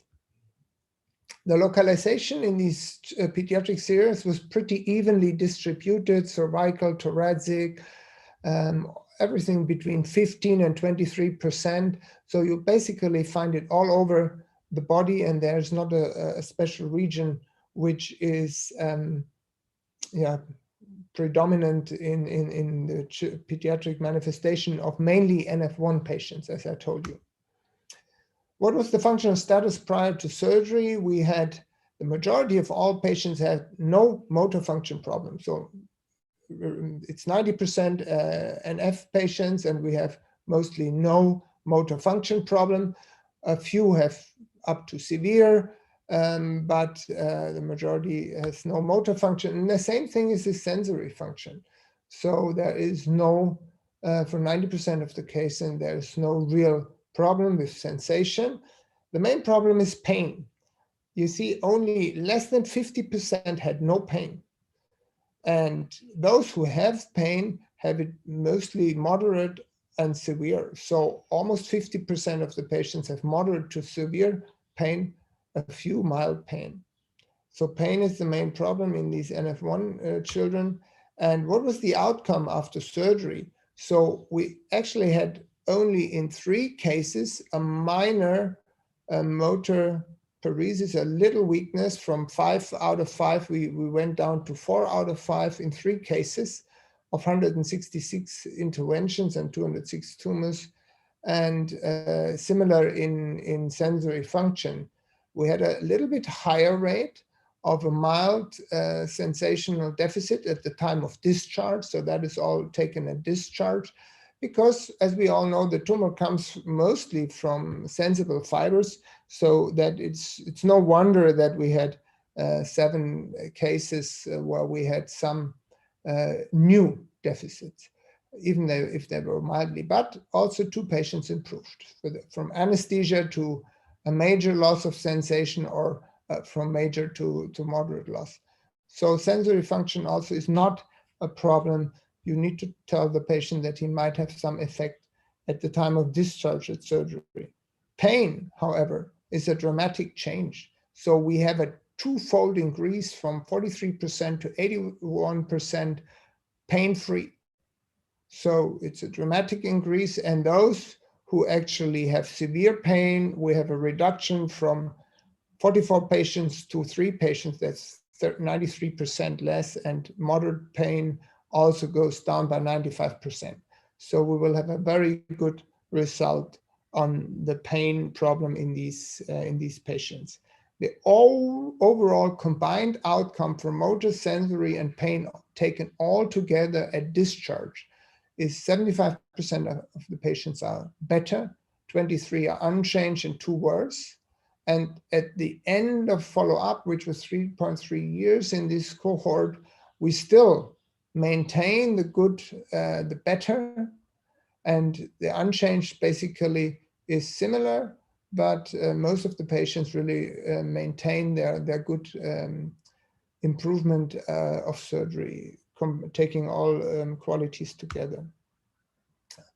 In the end, I'm showing you some case examples. This is a solitary tumor in the peroneal nerve in an 11-year-old NF1 girl, and she has now this increasing tumor, and you always ask yourself, why are these people coming so late with such a huge tumor?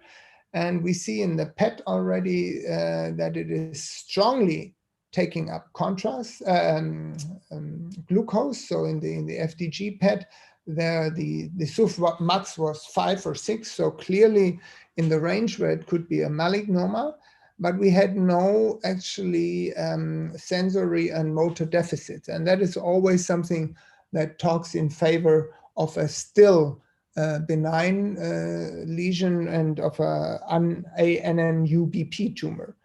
And that is the intraoperative approach, very similar to that what showed Christian to you. You do first the dissection around, and as Christian showed you, as he told you, a nice case where with the easy to dissect capsule, and in NF1 cases this can be the case, and you will see here different. So this is the tibial nerve, this is the sural nerve, which is already on a rubber band, and we are dissecting now the tibial nerve below, and the tumor comes from the peroneal nerve. And now you have the usual, as Christian showed you, you try to dissect down level by level until you actually enter the last plane. Sometimes this plane between the capsule and the tumor is nicely, so we stimulate for the functional fascicles, and then select an area where we are sure that there is no function.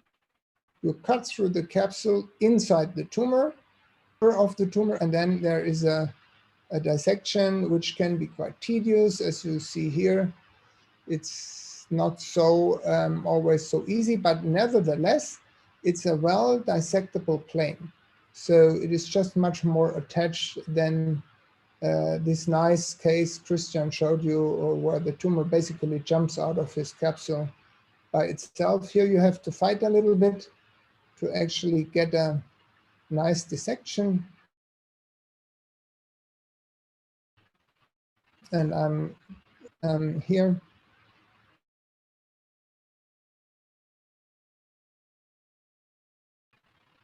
And in the end, we fascicle, which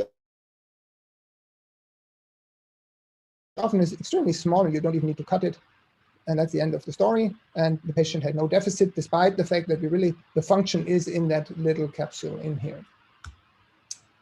this is the manifestation of in a median nerve in an NF1 child, which had this large whole median nerve is totally transformed. And we saw these single fascicle lesion where one fascicle really blew up to an enormous size, and he was not using his forehand and arm because of pain. And that is the intraoperative approach.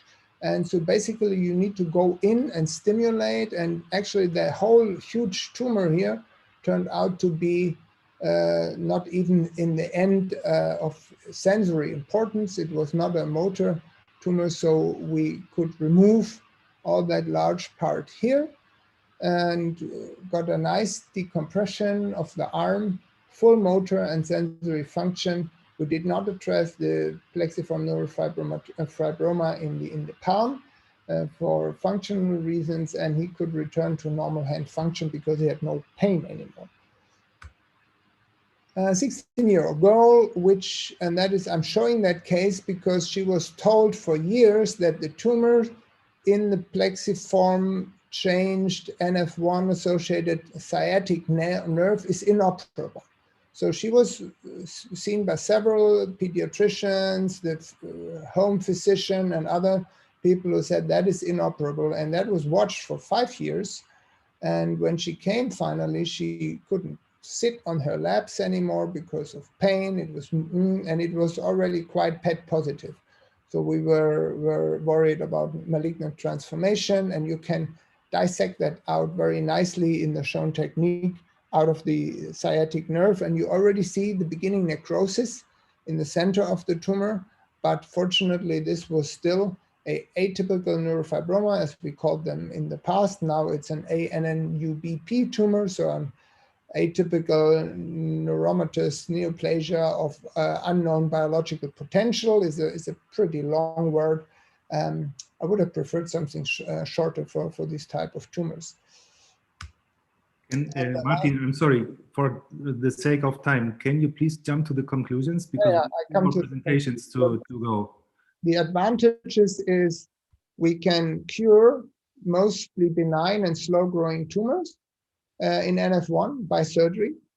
There's a low risk in experienced hands, and that is opposite to MEK inhibitors, which don't cure. They must just shrink by side effects. And then when you stop the medication, the tumor starts growing again. And especially pain improves dramatically with very little new motor and sensory deficit. The limitation is that we have a systemic disease. We cannot cure NF1 so far. And this means we have to tell the patient that they will have several interventions, most likely over a lifetime. The problem is the MPNSTs. We need to find them early enough and remove atypical tumors before they become malignant. And most problematic are the plexiform neurofibromas, which are infiltrating the area where we cannot do a total resection. Early intervention is key. There is no suffering necessary on the side of the children, and this needs to be known by caregivers and pediatricians. There are no fears. These tumors mostly can be removed without any problem. The problem here we already heard, and we will hear about the regular screening and the early intervention to get the tumors before they become malignant. And the other thing I didn't touch, but which is very important, the skin plexiform neurofibromas should be excised as early as possible in infant and toddler age when they appear, because then you get away with a small scar and you can cure. Thank you very much.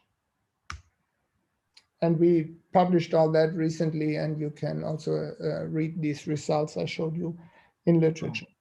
Thank you very much, Martin. We need to move on with the invited speakers. So I'm really happy that we could have Peter Hohenberger from the Sarcoma Center in Mannheim with us.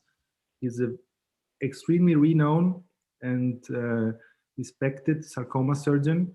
And in a lot of cases, I asked for his advice and sent patients to him. So I'm really happy that you are with us, Peter. And as the last speaker, well, we will introduce Enrico, of course, because he changed the game somehow. So I'm very happy to have the The bridge now done by Martin, and then we can jump into MPNST. Please, Peter Hohenberger. Hopefully you can see my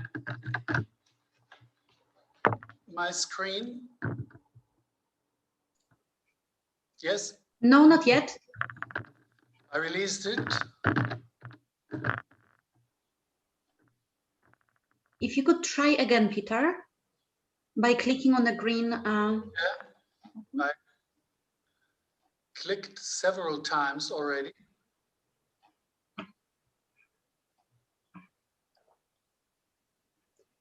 Yes. Yes, we see your screen. Perfect. Okay. So, to confess beforehand,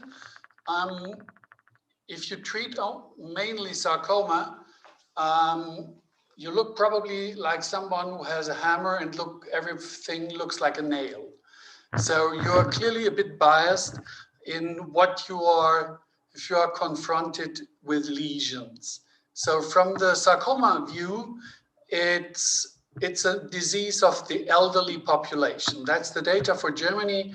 And you see the older the patients, people get, the more sarcoma they have. The red lines are the soft tissue ones, including also the MPNSTs.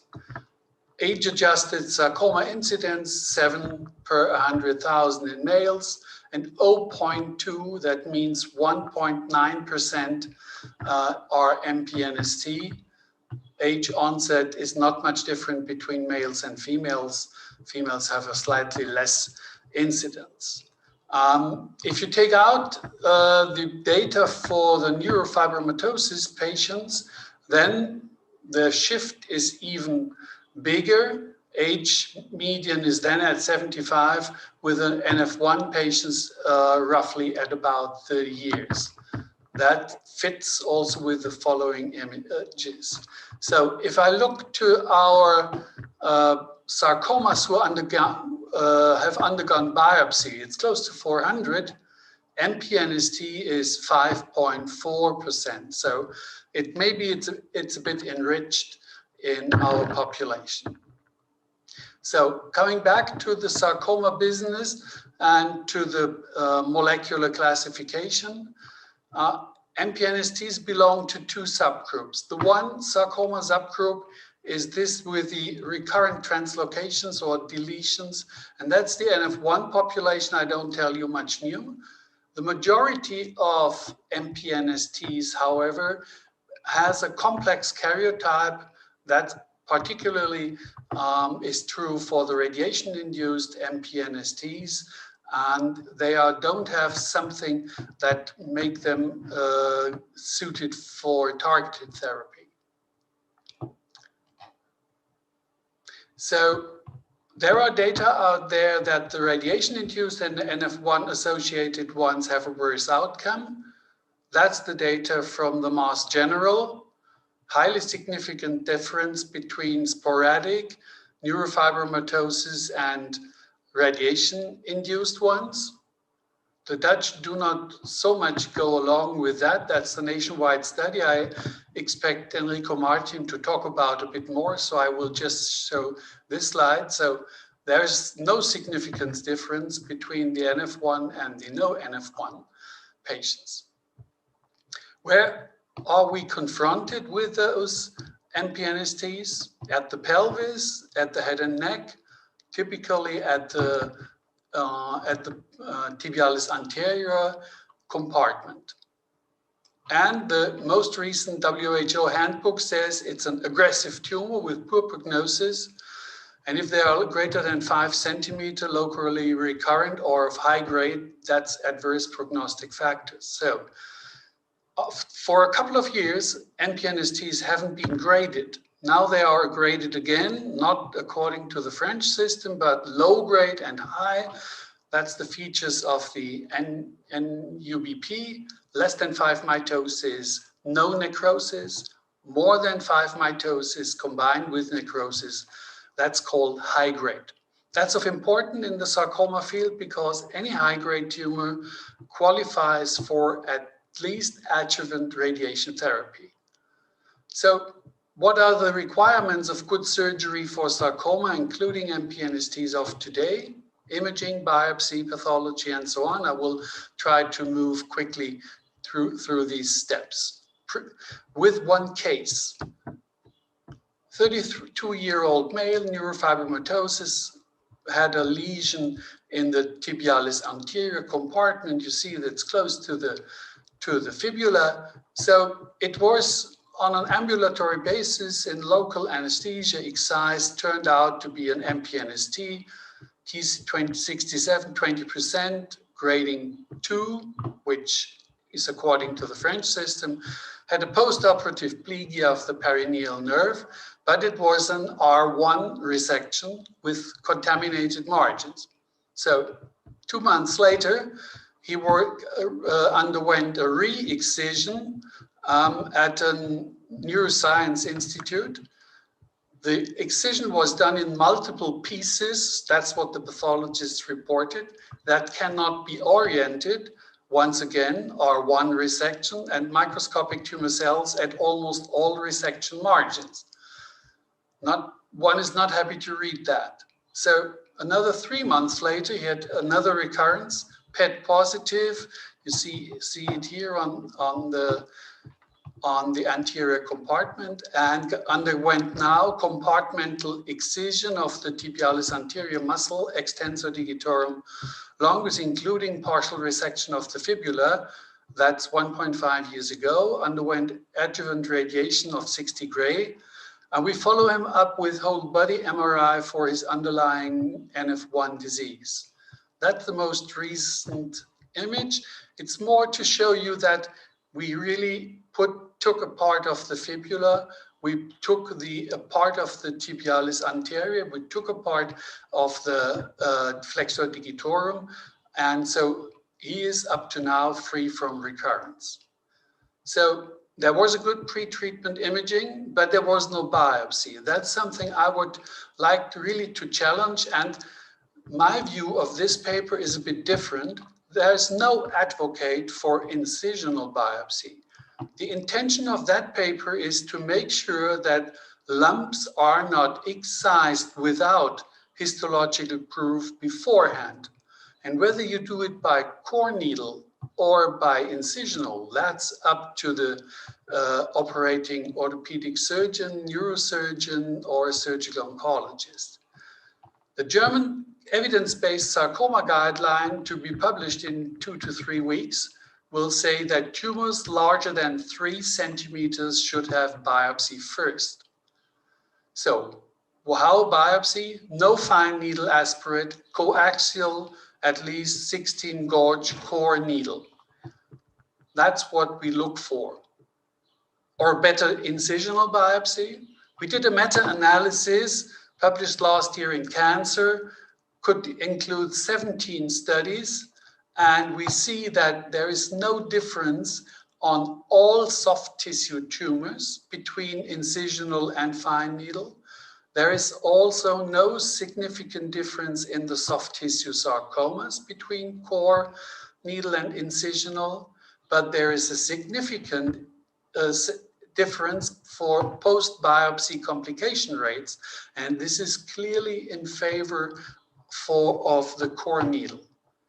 So, needle track seeding, at least once a week here, one should not biopsy sarcomas. That is not true. We biopsy 8 millimeter breast cancer to make sure it is breast cancer before treatment. Why not biopsying 3 to 4 centimeters of tissue lumps? The needle track seeding risk is 0.1 to 0.3%, depending on the region. And I had a look, and that's the advantage of virtual meetings, to look whether aren't there data on the oncological accuracy of image-guided core needle biopsies.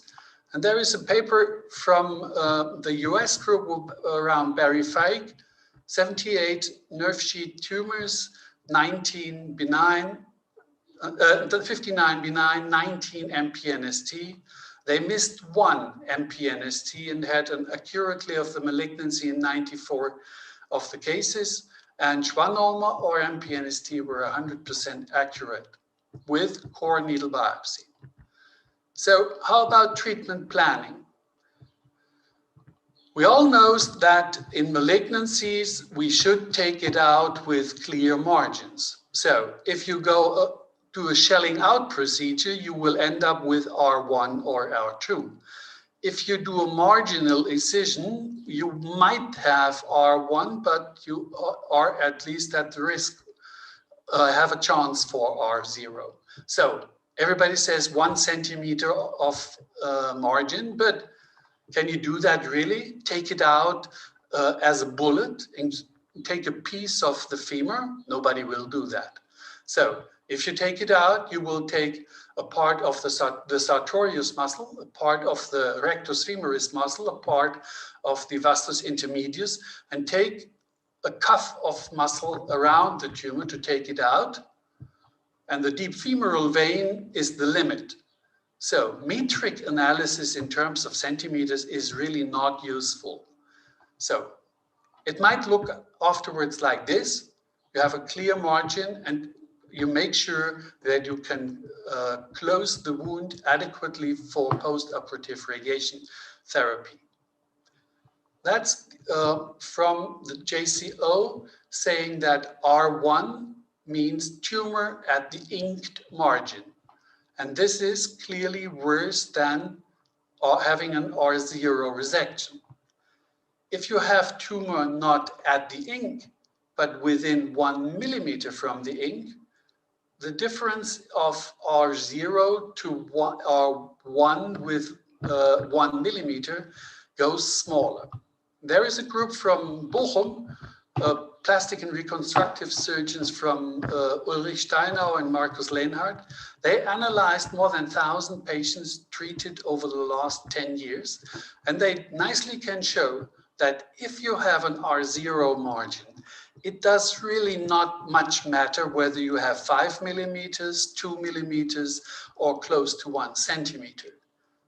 That are the 3 curves for recurrence-free survival up to 10 years and disease-specific survival with 1 millimeter to 5, more than 5.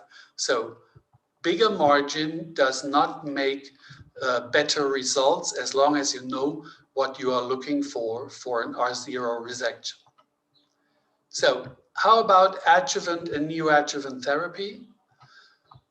MPNST of the sciatic nerve, you cannot, this huge tumor, you cannot resect that with clear margins. So we selected to go for preoperative radiation therapy, resected that in a compartmental fashion, and the sciatic nerve is part of the resection specimen. That does not preclude that the patient can almost walk nicely 4 months later. Okay, if you know where to look, you see that the sciatic nerve is missing, but the loss of the femoral nerve is much more conflicting with the patient's life. So those patients need irradiation with grade 2, grade 3. You see that's once again the Mass General data that surgery plus radiation is better than surgery alone. You also see that preoperative radiation improves the results of surgery alone, and also post-operative radiation improves the results. So at least do radiation better either before or afterwards. So what is the decision to use it beforehand or afterwards? The morbidity of neoadjuvant radiation is significant. It increases the wound healing complications in the randomized study published 2002 from 15 to 30%. But the radiation dose pre-op is only 50 gray versus 60 to 60 gray post-op. And the irradiation field pre-op is 40% less because you irradiate the tumor and not the surgical field. So in the long run, limb stiffness, other morbidity to the limb is higher in the post-operative setting. And so we would clearly prefer pre-operative radiation therapy. That requires biopsy. Other method of Preoperative treatment, if you have an MPNST like this, you want to convert it into a necrotic tumor, that can afterwards rather easily be taken out with preservation of all the tendons and requires plastic reconstructive surgery. You can use isolated lymph perfusion with TNF-alpha and melphalan. I do not want to go into more details here. This is an established treatment, and particularly for the lymph tumors is of major help. Patient with MPNST, same location, other side, 53 years old, prior to perfusion, after to perfusion. It's only an amorph mass. And then you take it out with a chip of the bone, with the interosseous membrane between tibia and fibula, and you have to resect the tibialis anterior vessel and nerve, and potentially graft it if the posterior artery doesn't supply the food. So conclusion from a sarcoma surgeon, basis for MPNST treatment is histology. Biopsy is most often required, even if the tumor is close or part of a peripheral nerve. Only if you can excise it with a chance for adequate re-excision, you are allowed to do it with the tumor is less than 3 centimeters. R0 is crucial. The margins of safety to the tumor borders are essential, and adjuvant radiation therapy in grade 2 and grade 3 are standard. We do not make exceptions for MPNSTs. Thank you very much for your attention. Thank you very much for the presentation and these clear words. And I can already hear the discussions, and I'm very happy to have as the next speaker Enrico Martin from the Netherlands, because his publication, I think, changed a lot of things in this community, especially with dealing with MPNST and the question of function and non-function. So Enrico, I'm very happy that you are here, and I'm very curious to hear your presentation. Thank you so much, Christian, for inviting me, and it's an honor to be talking after Peter, and an honor to have me here on the peripheral nerve section for the ENS. So I'll be talking some stuff about the outcomes of MPNSTs, at least what we observed, and we'll take on some different angles on what these outcomes entail, and probably maybe talk about some controversial issues as well. So we've heard a lot about what are MPNSTs, how are they diagnosed, and I think for this talk it's important to think that we're a diverse group, maybe a little bit more peripheral nerve surgeons rather than sarcoma surgeons, but it's important to know that we look from a different angle. A sarcoma surgeon will look at MPNSTs from a sarcoma point of view, while peripheral nerve surgeons will look at it as a malignant form of nerve tumor. And in the end, we're treating the same tumor, or we're diagnosing the same tumor, which is actually just simply a sarcoma, a malignant, highly aggressive tumor originating from nervous tissue. So as pointed out multiple times in other talks tonight, it's a difficult diagnosis, both radiologically and pathologically, even more so for NF1 patients. But they are, any MPNST, except for some low-grade MPNSTs, are aggressive soft tissue sarcomas, but do have varying outcomes of patients that die very early on, even in local, with local disease, while others can live up to 10, 20 years after excision has been performed. They do metastasize and recur frequently, more so than some other soft tissue sarcomas, which makes them difficult to treat, and especially treat them curatively. So what we do, as Peter pointed out, is that in principle, we think about aggressive surgery. So wide local excisions has been the standard for any MPNST, but because of their origin in nervous tissue, they can of course lead to disability.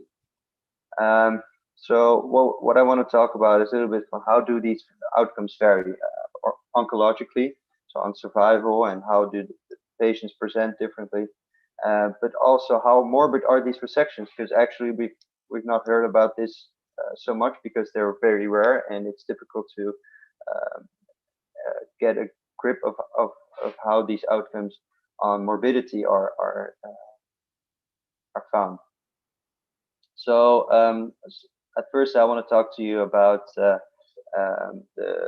patients we've seen in the last 30 years in the Netherlands, which includes about 800 MPNSTs, of which 210 neurofibromatosis patients are included, showing the same picture as Peter showed on the fact that neurofibromatosis patients are generally a lot younger than the non-neurofibromatosis patients.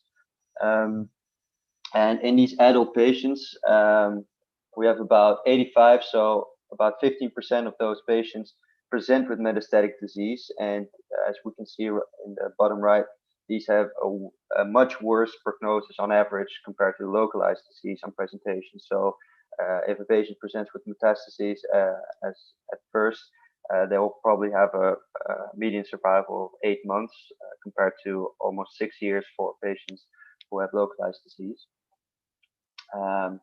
And splitting these between retroperitoneal and non-retroperitoneal tumors, we know from sarcoma experience that the retroperitoneal sarcomas behave differently than others and require a different approach, both on excision wise as well as radiotherapy and chemotherapy.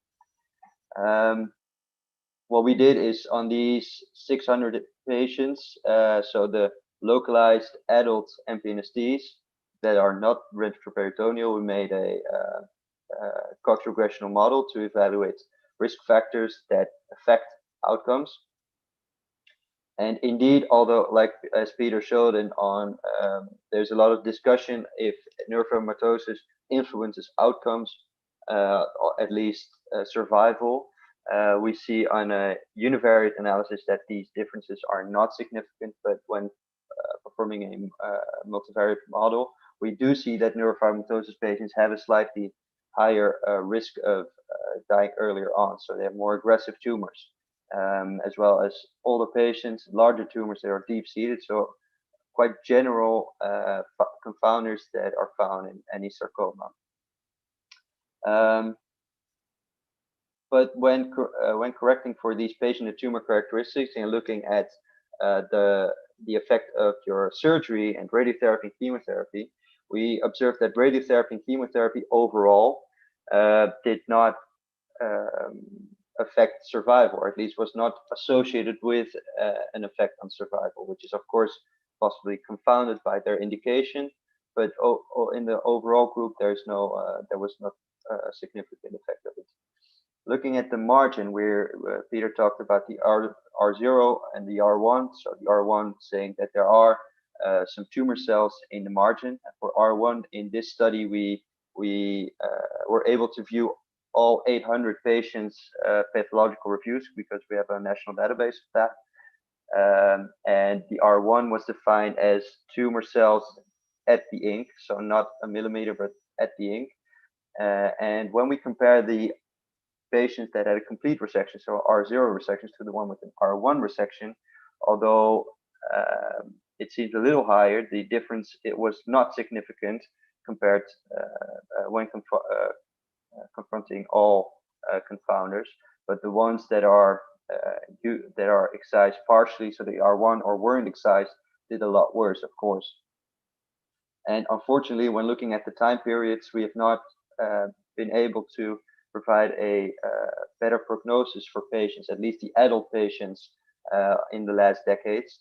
But we did another study in children where we did see quite an impressive increase in survival prognosis, and that may possibly be due to the fact that in the Netherlands we are continuing to provide a specialized healthcare, and in the last 5 years we centralized all sarcoma healthcare in only one pediatric center.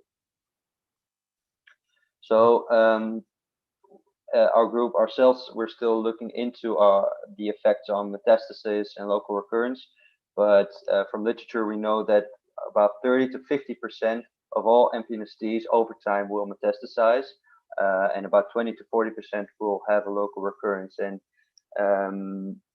the most important factors are actually excision by itself, for the local recurrence, the use of radiotherapy, but unfortunately the use of chemotherapy or any other form of therapy has not been shown to affect survival, metastasis, or local recurrence in a localized disease, at least. But I think in the future we're progressing towards better understanding their various biological behavior and going towards a more personalized treatment effect, where we can better provide a patient-tailored approach, where we truly look at the genomic landscape of a patient's MPNST and better provide possible targeted therapies as well. So as we talked about earlier, Nora talked about how the quality of life and the outcomes are for benign peripheral nerve sheath tumors, which is studied more frequently, fortunately. But unfortunately, the effect of quality of life and function after MPNSTs has not been studied yet. So what we did is, over the last years, we made a large collaboration in the Netherlands of all sarcoma centers and collaborated with the Mayo Clinic in Rochester to provide a large patient sample of approximately 700 patients with MPNSTs, and to look at both oncological and preoperative and morbidity outcomes. And what we did is we classified, at least we tried to find the MRC grading for certain muscle groups post-operatively, and we looked at the loss of sensation and especially the loss of critical sensation, which we phrased as loss of sensation in hands, feet, or buttocks, because those are used in daily, are the most important parts of our sensation, at least from our perspective. So in our cohort of 658 surgically treated patients, we saw that over 1/3 of all patients had any form of motor deficit post-operatively. And for those that were able to view what the MRC grading was, more than 1/4 of all patients will have, more than 1/4 of all surgically treated patients will have an MRC grade of less than M3, and which is usually a complete paralysis of a certain muscle group or several muscle groups when talking about a larger nerve. And sensory deficits were more difficult to look into in such a large retrospective data set. But for the ones that we did have information on, almost more than 50% had any form of sensory deficit. And again, 1/4 of the patients treated, of which sensory deficits were known, were of critical sensory deficits, so in the hands, feet, or buttocks. Although amputations are not standard of care, because we're in the sarcoma surgery, at least in the last decades, we're moving towards a limb sparing approach. We do see that MPNSTs have quite commonly still undergo amputation. So 61% of all patients with 61 patients with extremities MPNSTs, which is approximately 25-30%, will have any form of amputation. And they are usually quite large amputations. For the upper extremity, most commonly it was a 4/4 amputation. For the lower extremities, it's a hemipelvectomy. So quite disabling surgeries indeed. And indications for such amputations are still quite vague. In literature, we're talking about major neurovascular involvement, but in our experiences, the reason for amputation is largely based on surgeon and center specific ideas on how to treat MPNST patients from their perspective. So we made a multivariate model on what factors are associated with or are expected to have a higher chance of getting a loss of motor function. again, nerve fibromatosis patients have a higher risk. Patients with tumors in the extremities, in the brachial and the sacral plexus, and those originating from major nerves. So major nerves, it's good to know that not all MPNSTs originate from nerves like the sciatic nerve or peroneal nerve. They can also originate from this small skin nerves, or from nerves that are not distinguishable peroperatively.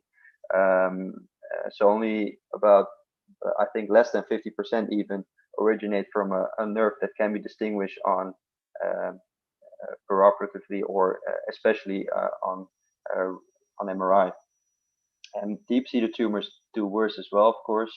And it was interesting to see that in the patients that presented with motor deficits, these are patients that are, again, more likely to have persisting or worsening of motor deficit postoperatively. And similar findings are found when looking at the risk of critical sensory loss. So we're talking about a group of patients with aggressive tumors, but with varying results, at least for localized disease. Overall, we have an expected life expectancy of more than 6 years. But a third of all patients will undergo postoperative major muscle function loss, and even more will have sensory function loss. But we know from our reconstructive surgery department that we are able to reconstruct such deficits. But unfortunately, these are actually rarely performed in any soft tissue sarcoma. But they do have the possibility to restore sensation, restore muscle function, nerve function, and even in the cases we reviewed in the literature, may possibly also reduce the risk of neuropathic pain. Because we have not talked about this as well, but neuropathic pain is also a large problem in this group of patients, of course. So in our cohort of 660 surgically treated patients, only 26 patients underwent functional reconstruction, which is less than 4% of all patients that had a motor function loss. 7 patients were nerve fibromatosis patients. Most reconstructions were done,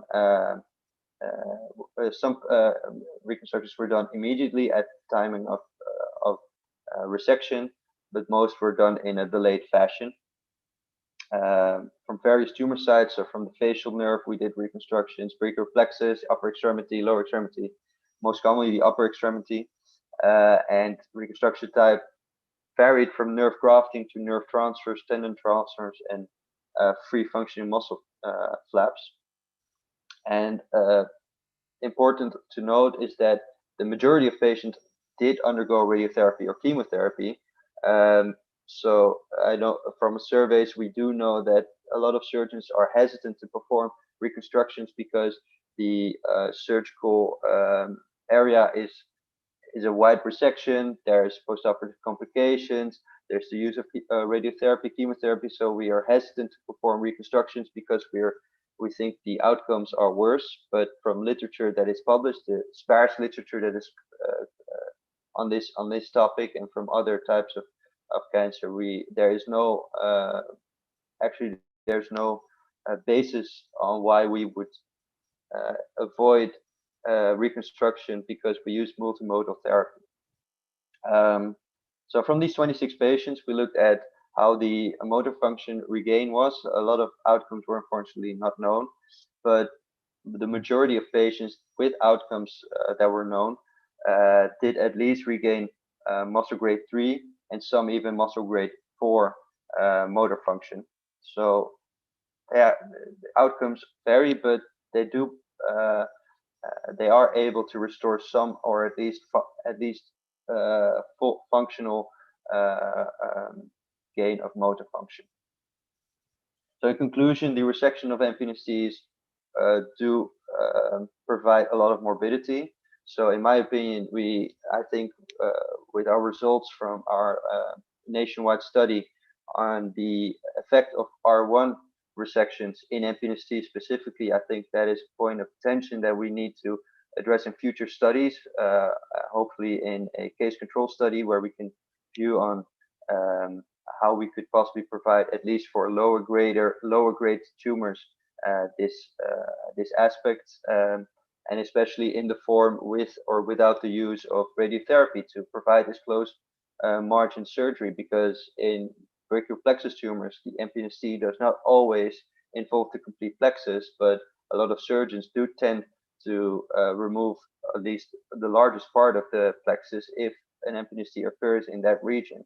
And in my opinion, that may not also always be the best, or at least the necessary way to provide the best possible outcome in these patients. So NF1 large deep-seated tumors for major nerves are at risk both for oncological outcomes, but also for functional outcomes. And patients that present with motor or sensory deficits with an MPNST are likely to have persisting motor and sensory loss. And we should really provide, in the future, provide the opportunity in a collaboration between sarcoma surgeons, neurosurgeons, and maybe reconstructive surgeons preoperatively to provide the best surgical pathway to find the optimal resection margins, but also provide the opportunity to perform reconstructions either immediate or in delayed fashions, to also not only care for the oncological outcomes, but also provide a good functional outcome for these patients that will likely live the next 6 and sometimes 10 years. So that was my talk. Thank you all for listening, and I'm free to answer any questions. Enrico, thank you very much for this excellent presentation. And I think there were lots of very important questions raised. Well, usually when talking about nerve tumors, we end up discussing about the rarest ones, the MPNST. And I think that with the speakers and the different points of view and perspectives we had now, including, and I think this is something that cannot be stressed enough, is the functional outcome as well. And I think everybody of us has experience with patients with an MPNST, and we did something like a tumor or a function sparing access or approach, and nonetheless experienced good survival, or well, good, but comparable survival rates to the R0 resections. So how do we get out of this mess? And when we will do biopsy, and where? So I would ask Fernando to comment on this, please.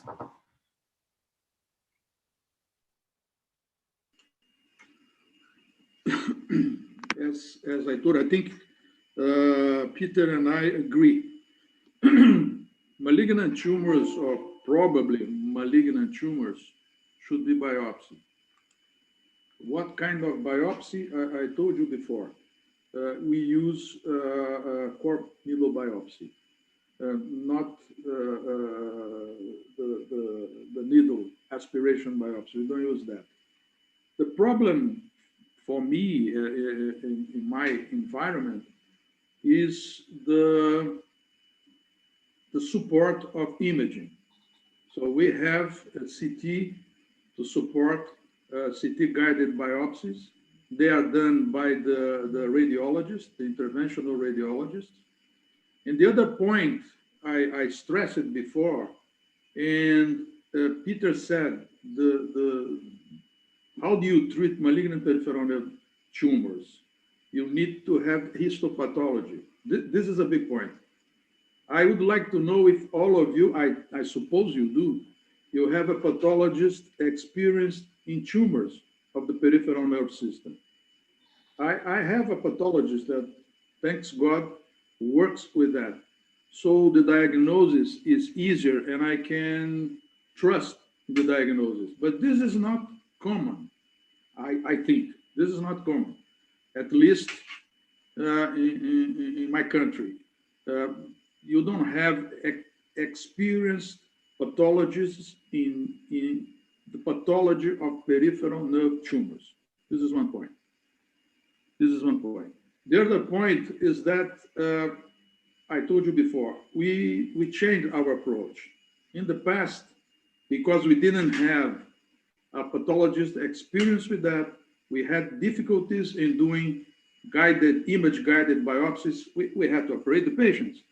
But from some time now, we never operate a malignant tumor that we think it's a malignant tumor without a biopsy. And why? Because it will change.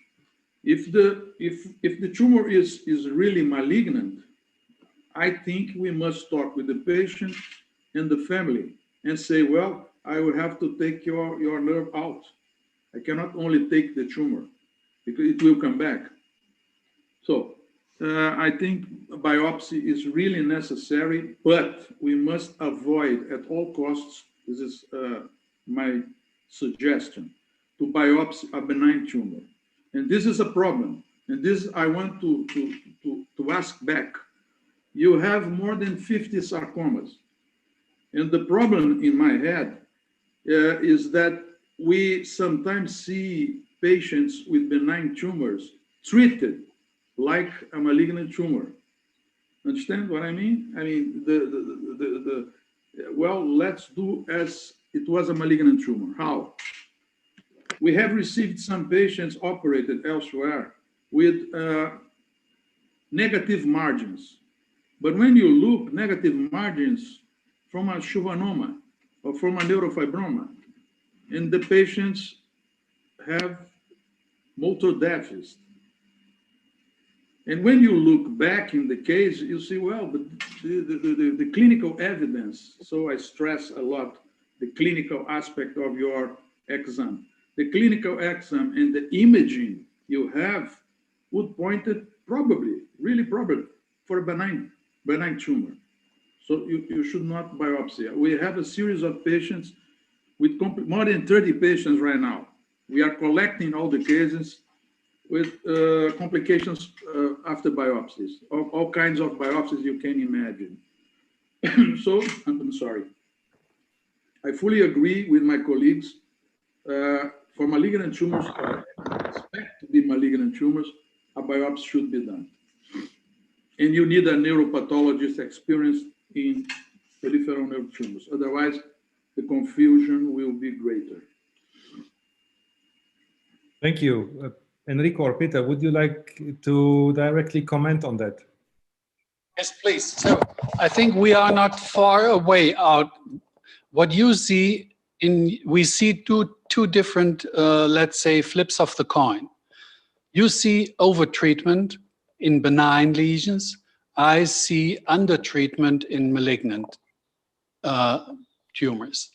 It's a similar problem with the gynecologists and the uterine sarcoma. They say, okay, out of 1,000 leiomyomas of the uterus, 1 is a sarcoma. Why should I stop morcellation? Because that does not, I cannot do open procedure for all those women. Okay, but for the one, it's deadly if you undergo morcellation. So that's what I see. I see the patients with the malignant uterine tumors, and the gynecologist sees the women with the myomas. And it is pretty similar for someone who is predominantly doing peripheral nerve surgery. The percentage of MPNSTs will probably be low. And if you have something rapidly growing, okay, you might probably be suspicious. But if it's something there for months and is slowly growing and makes mechanical problems, okay, you are not thinking primarily on a sarcoma. So I think that's the two different angles we see. What you are absolutely right is that this is a chain of people who need to work together. Someone doing the image, someone depicting the adequate area, the radiation, the radiologist doing the biopsy, or maybe it's done ultrasound driven if you have an ultrasound with contrast media. I would use also. We use that for gastrointestinal stromal tumors metastatic to the liver. You see them by perfusion, better than from anything else. So, but you are only as good as your pathologist is in recognizing what is benign or malignant and the methods the pathologist has. So this is a group of people trying to come together and get the adequate treatment and the adequate diagnosis. I agree with Peter. I think we should not be too hesitant to perform biopsies, ideally core needle biopsies, as Fernando also pointed out, because fine needle aspirations is especially combined when trying to compare the schwannomas to MPNSTs. They're both cellular type structures, so it's too difficult to diagnose on fine needle. So a true cut biopsy is needed. But I agree, it's difficult to diagnose them on MRI. How do we go from there? So I think we need more research on how we can identify these tumors more easily, or at least make them more probable for malignancy. And in the neurofibromatosis patients, we have the use of PET scanning. I don't think there is a use for PET scanning outside of the neurofibromatosis patients, because schwannomas, especially ancient schwannomas, will also have a high uptake. So I don't think there is a good role for that.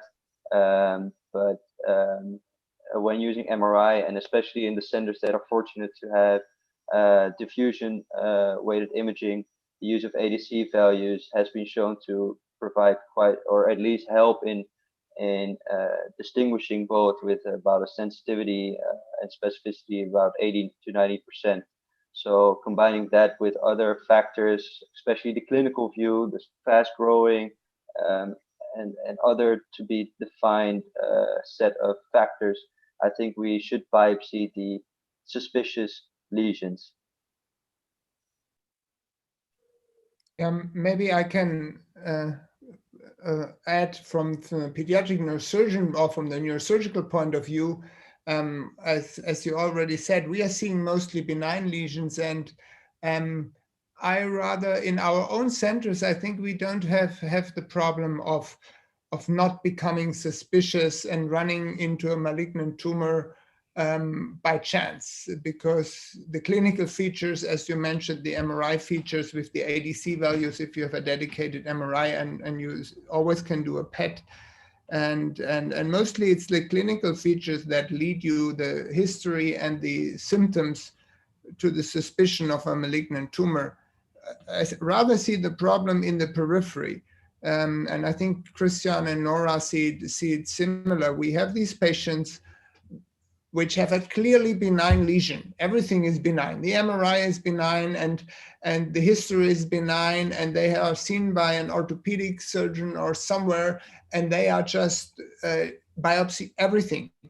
They biopsy everything, and then we see the patients with the pain syndrome after biopsy because they injured the sensory fibers at biopsy, and then we have a problem. And that is from our point of view. So we lack a good radiologists out there which clearly say, or good knowledge out there which really differentiate is clearly benign lesions, and I don't think that they should be biopsied. But the problem is not in the centers. The problem is, and Peter Hohenberger showed a very nice example of a wrong estimation, and the patient is sent to a next institution, and there he has also not an adequate treatment. So in both ends we have problems, and I think we need to get the information out to distinguish between the two entities. So I think I've been, Anna sent me some messages that we are, getting late. Well, actually, we left out a couple of very interesting topics regarding the MPNST. So maybe we could have, a webinar only on this. I think one, and I'm really happy that we could have all these people together with all their expertise and all their knowledge and capabilities. And I guess this is summing up, as all the speakers mentioned before, that this is clearly an interdisciplinary problem, at least the malignant ones. And that it's not either or, but it's, you know, combining everything and anything to have the best possible treatment for patients. And of course we will fail, and we will treat patients in the wrong way and overtreat them or undertreat them. This is unfortunately inevitable, but putting together the forces, I think, well, maybe it's the time is right to really cooperate and not to talk about the neurosurgeons and the plastic surgeons and the sarcoma surgeons doing whatever. And of course, it's always wrong what the others do, and what we do is the right thing, and so on. So this is, I think this is a very limited way to approach this kind of pathology, and it's the wrong way to approach for the patients. So I'm very happy that we finally agreed on a lot of things, and that we came back to perspectives. So I really like that. And I would thank everybody very, very much for being here all this time, having these deep discussions, having the fantastic presentations. And I really hope, well, this is what everybody says, but I really hope that we will be able to meet in person soon. And I would really hope to, you know, keep this discussion alive, maybe some other time. So thank you very much again. And the last words go to Lucas. Yes, thank you, Christian. This really makes us very happy that we completed the fifth webinar in peripheral neurosurgery. Importance of the subject of peripheral neurosheath tumors leads us to, let's say, conclusion that we should make another webinar or webinars regarding different subtopics in peripheral neurosheath tumors field. So thank you very much for this excellent presentations to everybody. Thank you, Anna, for your patience and continuous support. Anna, Mrs. Anna Reck from ENS, and thank you, ENS, for this continuous platform and and possibility to present our webinars. We'll continue with the series of webinars after the summer holidays in September with ENS webinars related to peripheral neurosurgery. So enjoy your summer. Thank you very much for your contribution, and keep in touch. We'll have a business meeting next week of our section, so we'll decide our new topics and dates for our forthcoming webinars. Thank you very much, and this leads us to the conclusion and to let's say finalize this webinar. Thank you. Thank you very much. Bye-bye. Bye-bye. Bye. Thank you. Bye. Bye-bye. Thank you all.